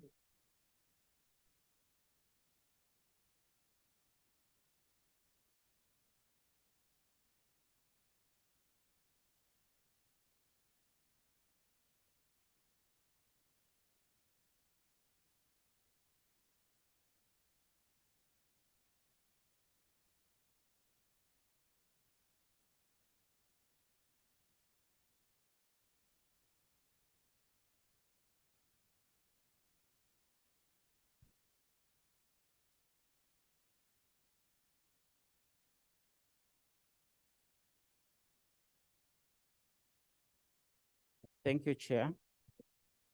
I think for the purpose of the group which was here, I will just read out the call to action as is.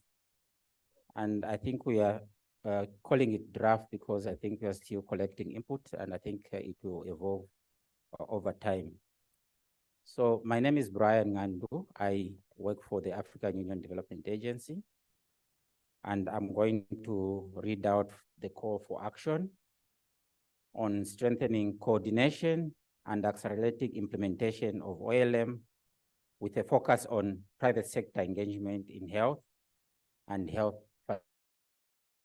The meeting which has been held over the past 2 days from 24 to 25 November 2023 here in Lusaka, Zambia. So in terms of the preamble, as is, so it reads, the pre-conference event on strengthening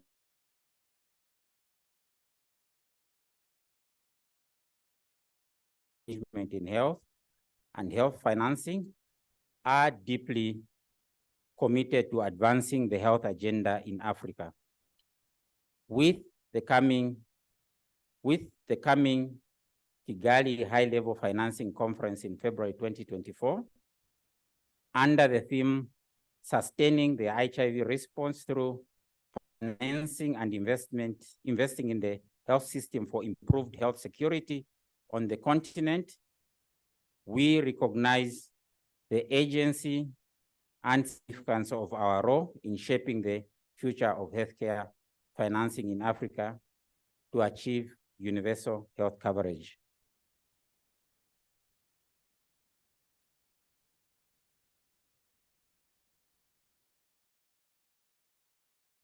The African Union Development Agency, AUD, the African Union Commission, AUC, and the Africa Center for Disease Control and Prevention, Africa CDC, in collaboration with the African Union Business Council and in consultation with the regional economic ministries of health, development partners, held the pre-Kigali high-level conference on sustaining the HIV response through financing and investing in health system for improvement on the continent on 24th to 25th Osaka, Zambia. The pre-Kigali meeting agenda was on the strengthening of coordination and accelerating implementation of ALM with a focus on private sector engagement in health and health financing.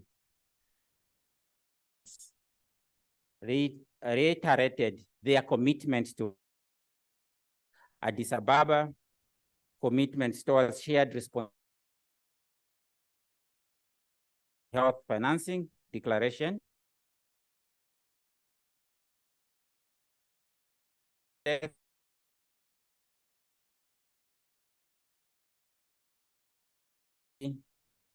AUD and NEPAD is playing in implementation.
One, establishing or strengthen improving the legislation and regulations impact on investment in health.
Collaboration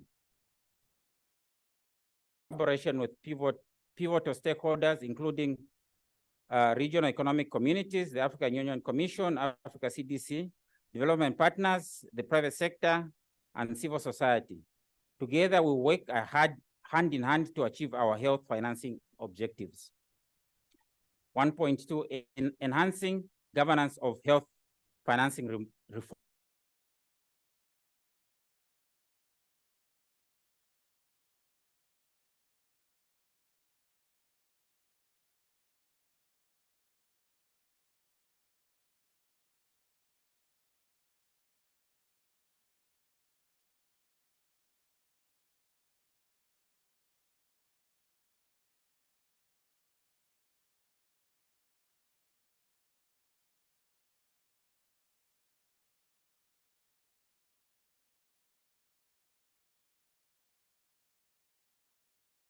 Establish Continental Civil Society Coalition on Health Financing to intensify advocacy efforts and drive positive change.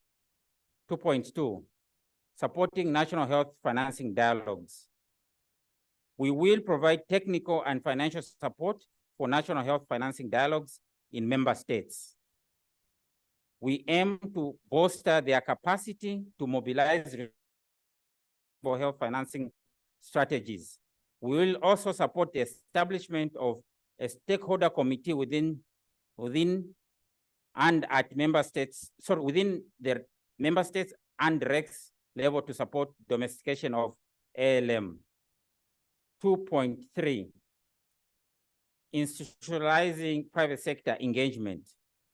We will institutionalize the private sector engagement framework at national and regional levels. This includes promoting increased role of the private sector in health and establishing national knowledge and learning platforms for private sector investment in health. 2.4, building regional capacities. Enhancing the capacity of REX to host regional health financing hubs and identify areas requiring support and interventions. Regional collaboration is key to our success. 2.5, providing technical support for effective implementation. We pledge to extend technical support to facilitate the implementation of roadmaps developed by the REX. We will ensure the formal establishment of the regional health financing hubs in the northern and central regions. Number 3, strengthen private sector in health. 3.1, promote a conducive enabling environment for private sector. 3.2, empower the African private sector through at least 40% of government allocated to African private sector, which is recommended during the African Union in Nairobi and adopted by STC Ministers of Health Planning in Nairobi, Kenya. 3.3, program for investment financing Africa health sector. The African Union, AUD and EPAD, and relevant private sector, we commit to launching PIFA targeting our verticals. That is digital health, diagnostics, manufacturing of pharmaceuticals, and medical equipment, and health education and skills development. 3.4, creation of foundations for grant support. We pledge to create foundations dedicated to grant making and offering support to further our healthcare financing objectives. 3.5, access to affordable capital to Africa businesses. We will support the establishment funds such as the African Medical Equipment Fund and the Africa Medical Equipment Technology Manufacturing Fund with a capitalization ranging from $500 million US to $1 billion US, which were recommended during the African Union Private Sector on Minister of Finance and Planning Union Summit in Nairobi, Kenya, and adopted by the STC Ministers of Finances and Planning in Nairobi, Kenya. Such funds will be instrumental in advancing healthcare in Africa and promoting industrialization of medical equipment in Africa. Number 4, documenting, disseminating, and transforming private sector evidence into practice. 4.1, sustaining finance performance assessment. We commit to incorporating health financing under the monitoring and evaluation framework to ensure the outcomes and long-term impact of health financing reforms. Rapid assessment of health financing situations in member states will be conducted. 4.2, annual reporting and preparations. We commit to compiling an annual report for submission to the AU Summit through the AIDS Watch Africa platform. Additionally, we will prepare heads of state to report progress at the 37th Ordinary Summit. 4.3, reviewing documentation's lessons learned. We will conduct a comprehensive review of lessons learned from operationalizing regional health financing hubs for SADC and IAC and country dialogues action plans. And lastly, 4.4, exploring viable opportunities. We will continuously explore and seize viable opportunities through R&D and makes sense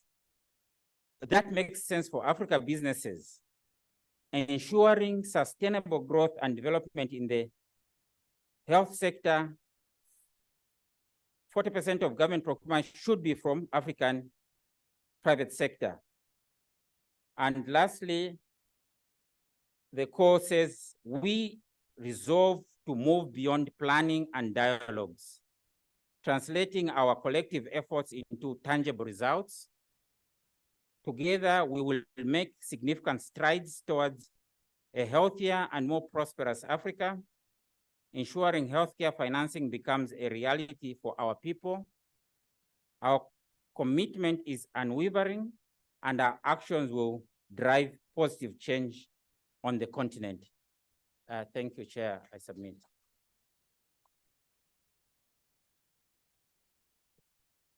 Thank you so much for reading out the call to us. As we go ahead, it's a draft, but because of time, we will not take comments from the floor. We will circulate the document, and you can provide comments in the email. Is that okay? Yes. Over now to Director Sameh to give us some remarks and also to guide us through the closing. Thank you so much, Dr. Sheila. So perhaps just to bring everyone to speed as steps lies, we have been here for 3 days. That's the CSOs and ourselves. We've been here, the private sector, our working group, for 2 days. So the next step now, as Dr. Sheila mentioned, is to circulate both drafts, the CSO draft and also the private sector draft, and we will take on inputs. We'll advise on the closure of inputs because next week in Cairo we have the regulators meeting, and that meeting will also contribute to the clarion call for action. As Janet presented, for some of us that were in the room, because the CSOs were not here when Janet was presenting, the Kigali high-level conference, 2nd and 3rd of February, is premised on 3 tracks. The first track is the track that's dealing with issues around HIV/AIDS. So the clarion call, the contribution presented by our distinguished and able colleague from the CSO track. I really enjoyed her presentation, Madam. That will already form the basis of track 1. Then Brian here, who presented eloquently on track 2, presented a clarion call contribution that will add into track 2. And then we were expecting the conclusions of the meetings in Cairo next week to contribute to track 3. So invariably, our meeting here has shaped what will come out of Kigali. Of course, the first day of Kigali is Ministers of Finance and Ministers of Health with development partners and the World Bank and the World Trade Organization and they will apply their minds to our reports and they will apply their minds to what we are proposing. Then we will finalize afternoon of the 2nd in Kigali, and then prepare for the heads of state who will now start their meeting the next day at 11 o'clock. And they will just sit in one, they won't have a breakaway, they will sit in throughout, and they will see our presentation on what is being proposed. Of course, the ministers would have updated them on the direction of the first day. And then each of the heads of state, we're expecting about 30 heads of state, and we hope we get a sizable number. About 30 will be invited so far. And they will now speak to the tracks and make their interventions and their pledges. And we also will invite development partners and other strategic partners of Africa to also speak to what is being proposed. Then there will be a roundtable of heads of state to debate it. So we really want them to own the discussion. And we will now conclude with the President of Egypt, who will now announce that the conference has ended. And he will invite, I believe, the President of South Africa to read with him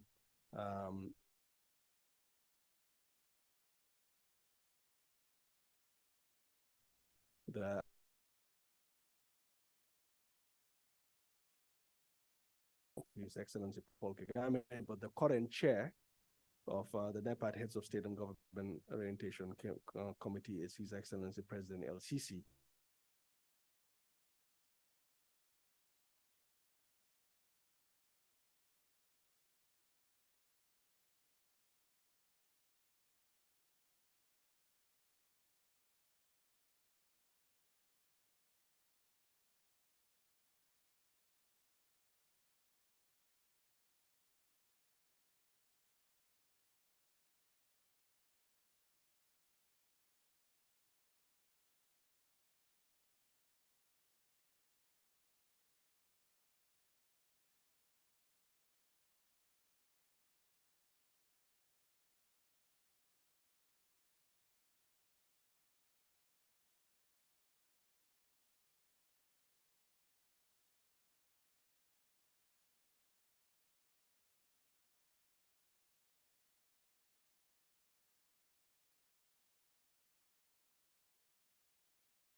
This report under Clarion Call, and we hope that depending on when he presents,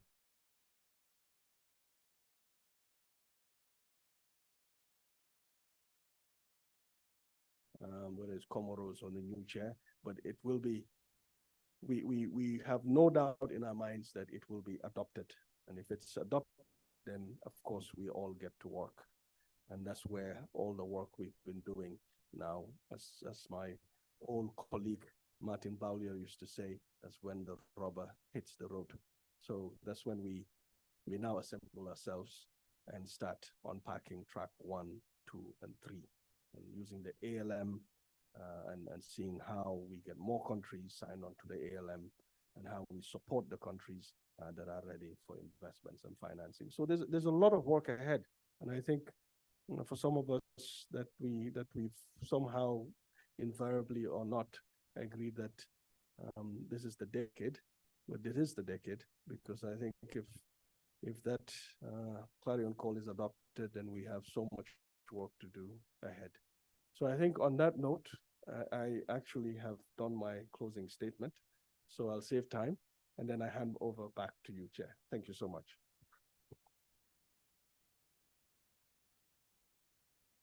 No, thank you so much for really summarizing everything. I think we have gone beyond time, but I think it was worth it.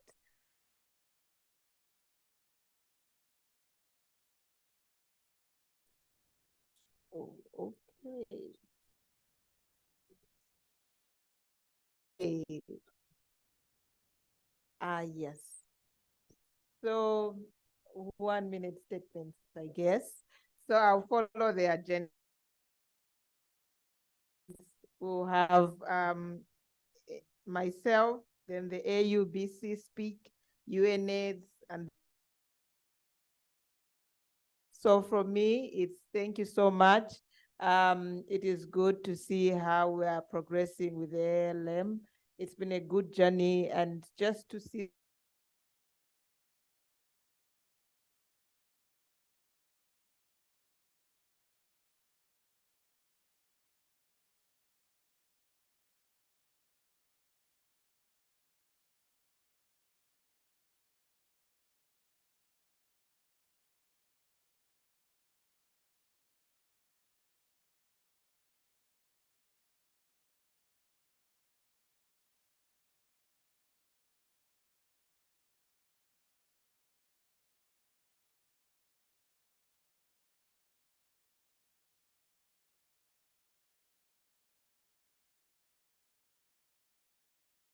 the African people, because as I always mention, if something is manufactured on the African soil, why do you bring it from outside the African soil? So whatever on the African soil, we should not bring it from outside. And whatever not on the African soil, we build the capacity of our private sector and governments to industrialize it. Africa is the richest continent on the world, but yet we are not harnessing the potentials of the African resources, whether natural resources or human resources. We, as Africa, 1.3 billion people that have all the factors that make us the leading continent on the world. So I think with this historical meeting, paving the way for the adoption of the heads of states of this call for action to implement the Africa we want, to implement the ALM, and realize Africa 2060 Development Agenda, a prosperous, peaceful, integrated Africa driven by the citizens of Africa. And we are the citizens of Africa. No matter happens, nobody will do it for us. We have to do it with ourselves, jointly. And as we always say, one tree cannot make a forest, but all of us, we make a great sustainable forest. And if you want to go fast, you go alone. But if we want to go far, we go together. Thank you very much.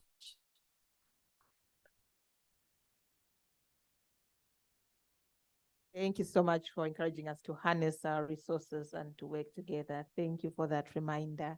Now we'll have a speech from UNAIDS.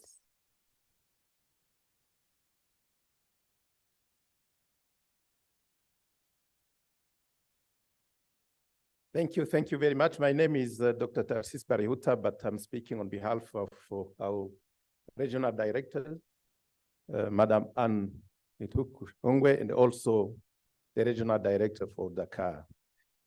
As being in Zambia, an August assembly is always to address when you are facing them. So that, and distinguished guests, all protocol observes to follow the protocol in Zambia, and also allow also to convey the message, because the message is from me, is from the two regional directors. And as it is. As you recall, and also you have seen that all the discussion have been focusing on the last African Union Summit.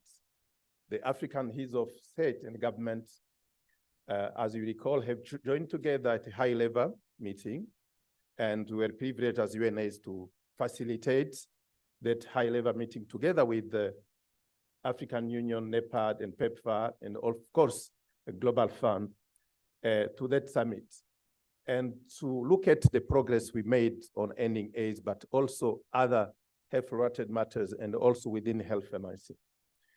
The first of key actions were, of course, to adopt the declaration, which includes the heads of state and government commitment to take personal responsibility and provide active leadership in the AIDS response, championing science and mobilizing domestic resources. And of course, in that declaration, the leaders commit to implement the Abuja 15% target on domestic financing for health, while transforming away from dependency on partners' funding.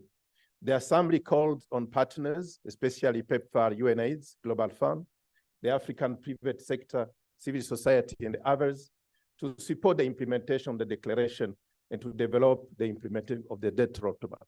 And to make it, when we look at the major donors for the HIV health in this continent, as a colleague said, we are rich, but we are not mobilizing our resources.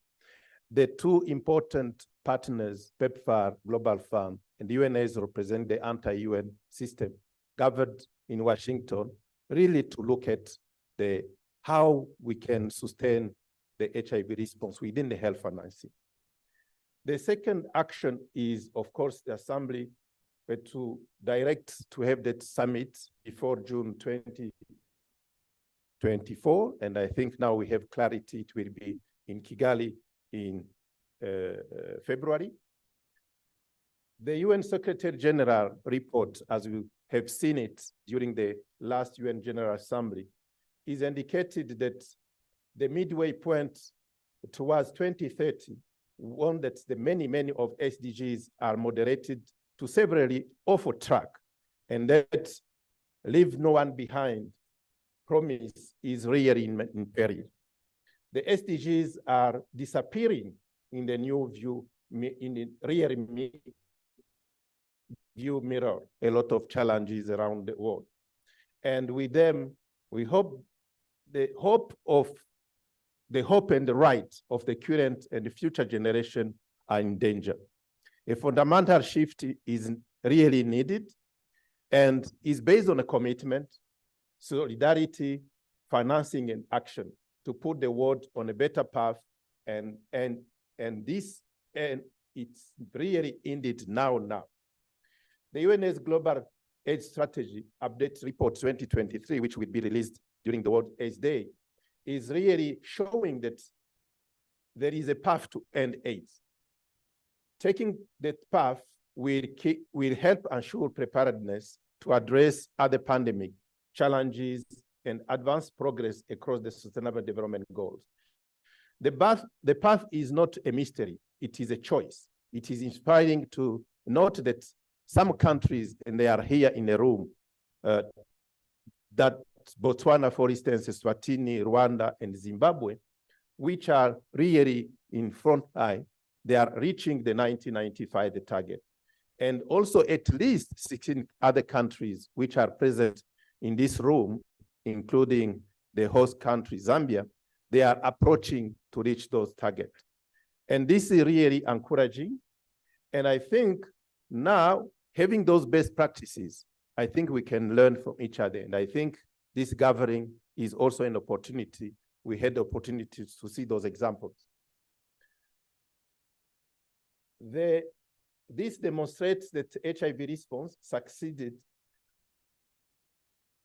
And when they are really anchored in strong political leadership to follow the evidence, to tackle inequalities, holding back progress, to enable communities and the civil society organization in their vital role in this response, and to ensure also the sustainable and sufficient funding.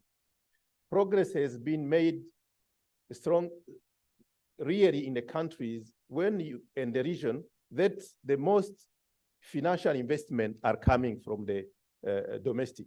And we have those examples in the Eastern and West and Eastern and Southern Africa. There is a very urgent need for adequate, sustainable, and equitable domestic and external financing.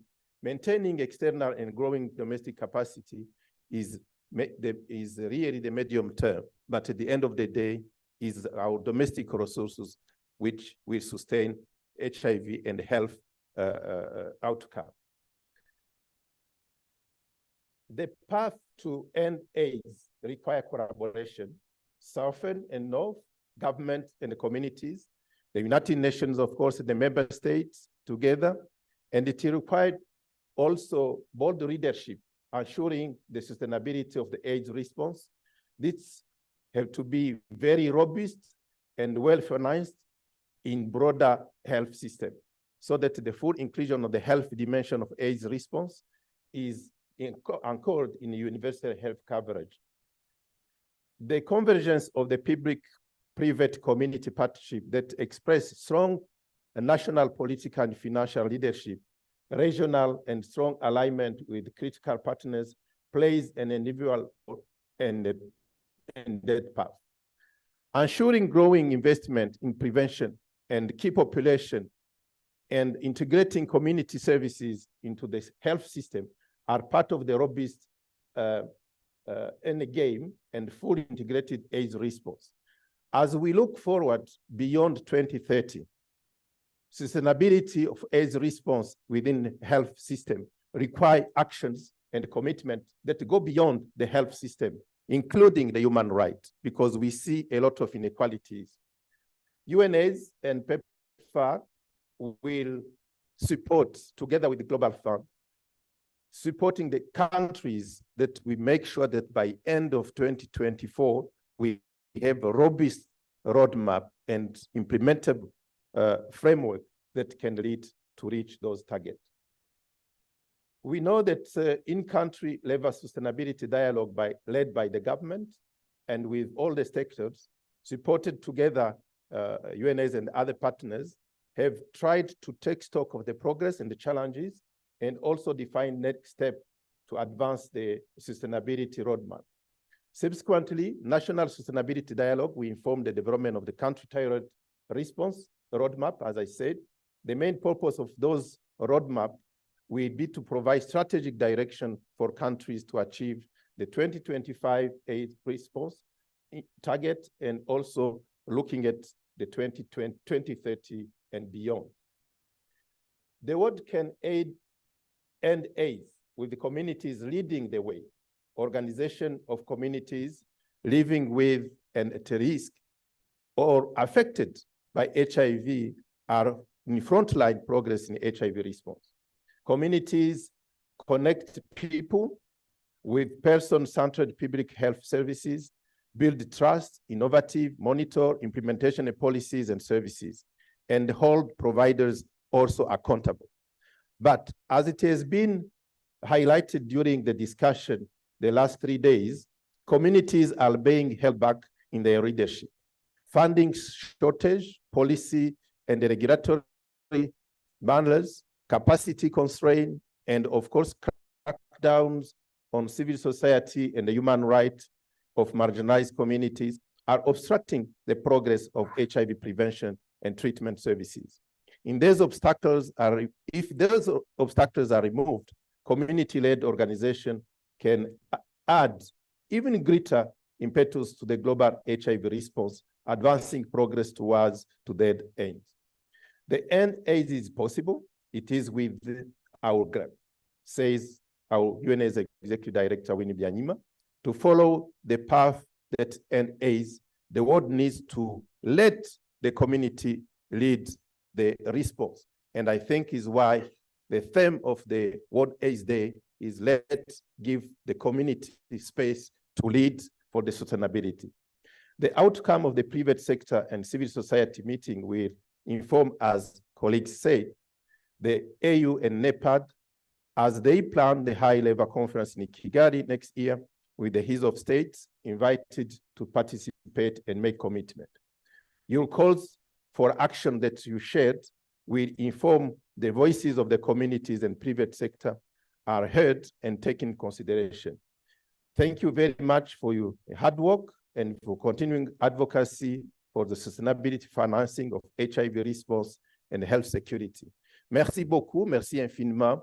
Je m'excuse, ça a été long, mais je n'ai pas voulu ne pas livrer le message des deux directeurs régionaux qui réellement vous remercient beaucoup infiniment, malheureusement pour des raisons indépendantes de leur volonté, et n'ont pas pu venir se joindre à vous. Merci, merci beaucoup.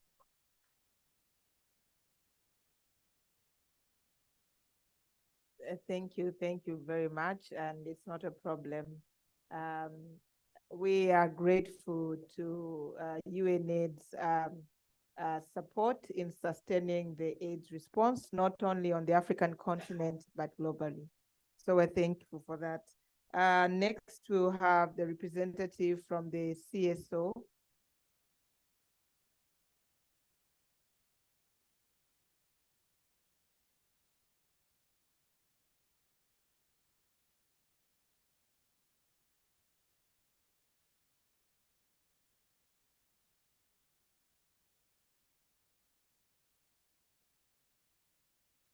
Thank you very much, Madam Chair, for yet another opportunity.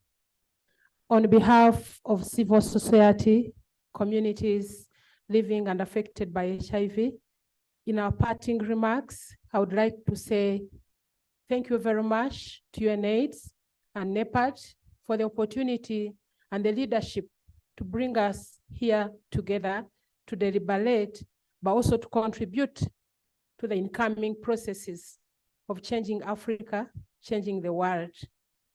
I'm also grateful for the partnership that we already have with the private sector. It is important to note that from the two statements, we are speaking the same language, and that is very, very important and critical.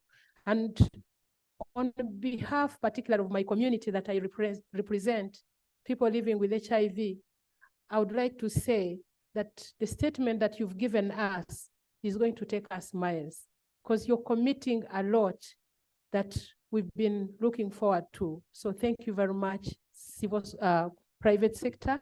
Thank you very much. Moving forward, we look forward to engaging in the process and contributing meaningfully and gratefully as we have done before, but our commitment is real. It is based on our passion. It is based on our experiences. It is based on our daily lived experiences. Once again, I want to say thank you. And for those traveling, safe journey, Merry Christmas, Happy New Year, and let's continue in partnership.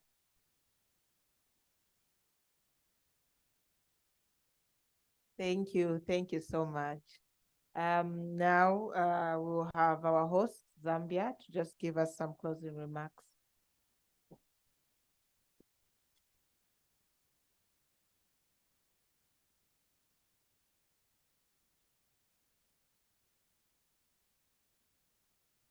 Okay.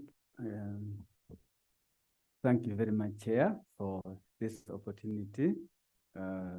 May I start by saying all protocol observed. Mine at this particular time is just to thank the Secretariat, the organizing committee of this meeting, first for choosing Zambia to come and hold the Kigali conference, which is an important conference in the health sector. Regarding the outcomes of this workshop, well, I can say that there is a lot of work that is ahead of us. We are expecting to have the head of states in Kigali, and it calls for concerted efforts, preparations to ensure that the heads of states, there's that buy-in, and not only should they buy in into the agenda, but they should be able to run with it. So that calls for a lot of work from all of us. I urge all of us, let's work together if we are to go far with this agenda. Thank you very much.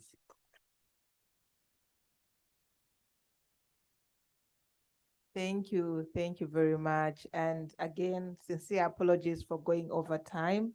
For those going back, we've already been wished a safe travel. Thank you for really being active in this meeting. So we'll be going for lunch, but before we go, I'll hand over to Director SMA to just give us some rules. Thank you so much. I think Flo, just be on standby whilst Flo is coming to the podium. I just want to recognize Norman who, Norman, please stand, and of course, Norman and the team, I think all the colleagues who have worked with Norman, they all know themselves, Millicent and Janet and everyone else, Brian, Juliana, Norma, Maria, and yes, of course, Nonku and all the other colleagues who have really made sure that this meeting was successful. We need to recognize that, and also our able interpreters at the back, and our good IT friends who sometimes do project yeah. Right. Thank you so much, guys. I think next time we'll get the timing right. But thank you so much. Thank you to everybody for making time to be here in Harare. So I'll just hand over in Lusaka. Oh my God. I think some of you are flying to Harare in December. I'm already taking you to Harare. I'm so sorry. We have been on this road for Coach. Thank you so much, my brother. I forgot to recognize you and the team. We've been on this road for weeks. I'm so sorry. I think some of us have to go home now. Flo, I'm so sorry. In Lusaka, my host, I'm sorry, in Lusaka. Flo, I hand over to you. Thank you so much. Thank you. Thank you. Thank you, Director.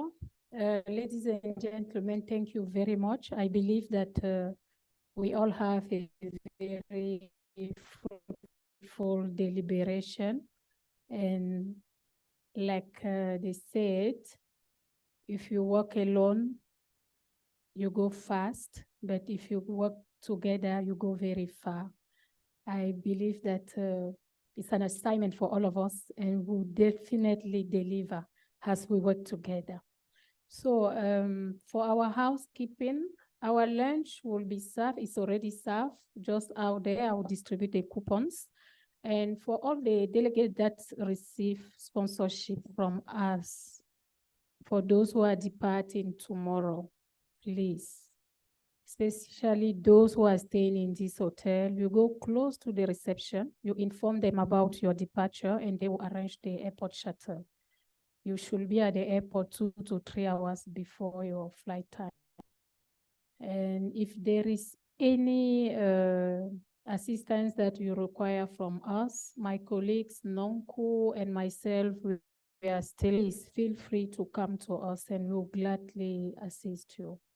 We wish you all a very safe travel back home and looking forward to seeing all of you in Kigali. Actually, for Kigali, I believe you have all received a save the date already from me. If not, we will send it again before we close for Christmas.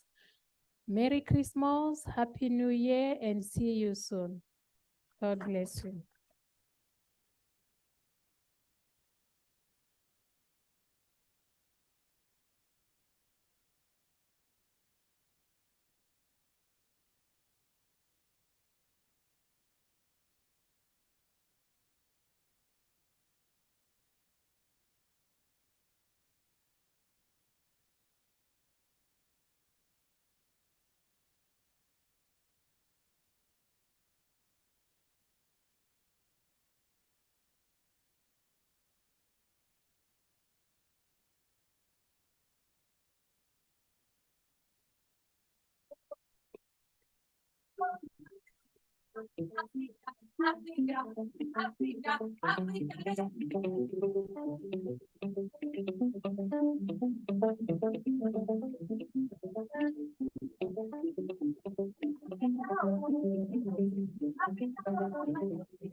Ça fait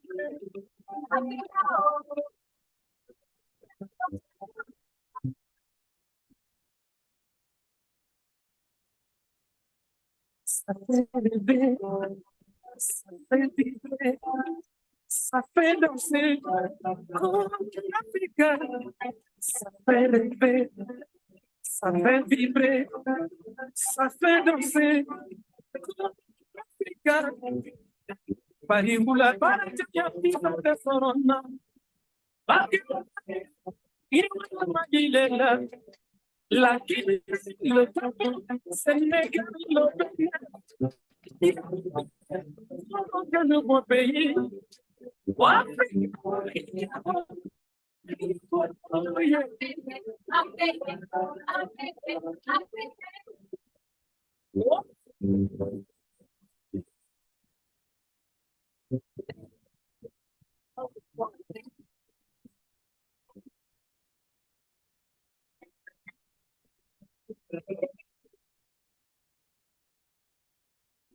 c'est un poisson, c'est beaucoup, manger beaucoup, oh, Africa, c'est ça ce qu'il faut, manger beaucoup, manger beaucoup, Africa,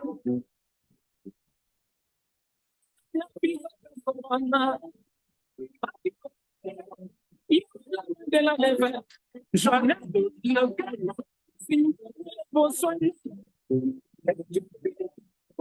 que nouveau pays.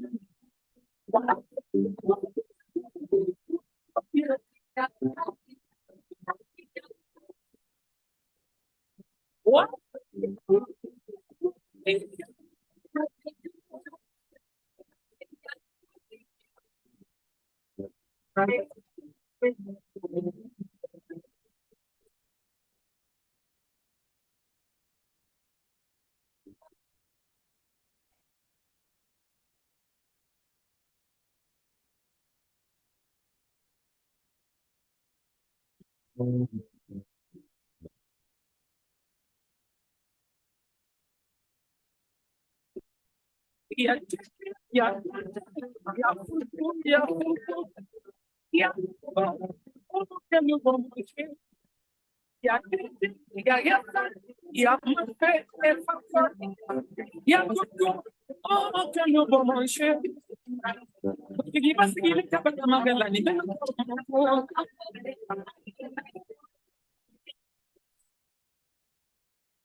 Let me, sorry.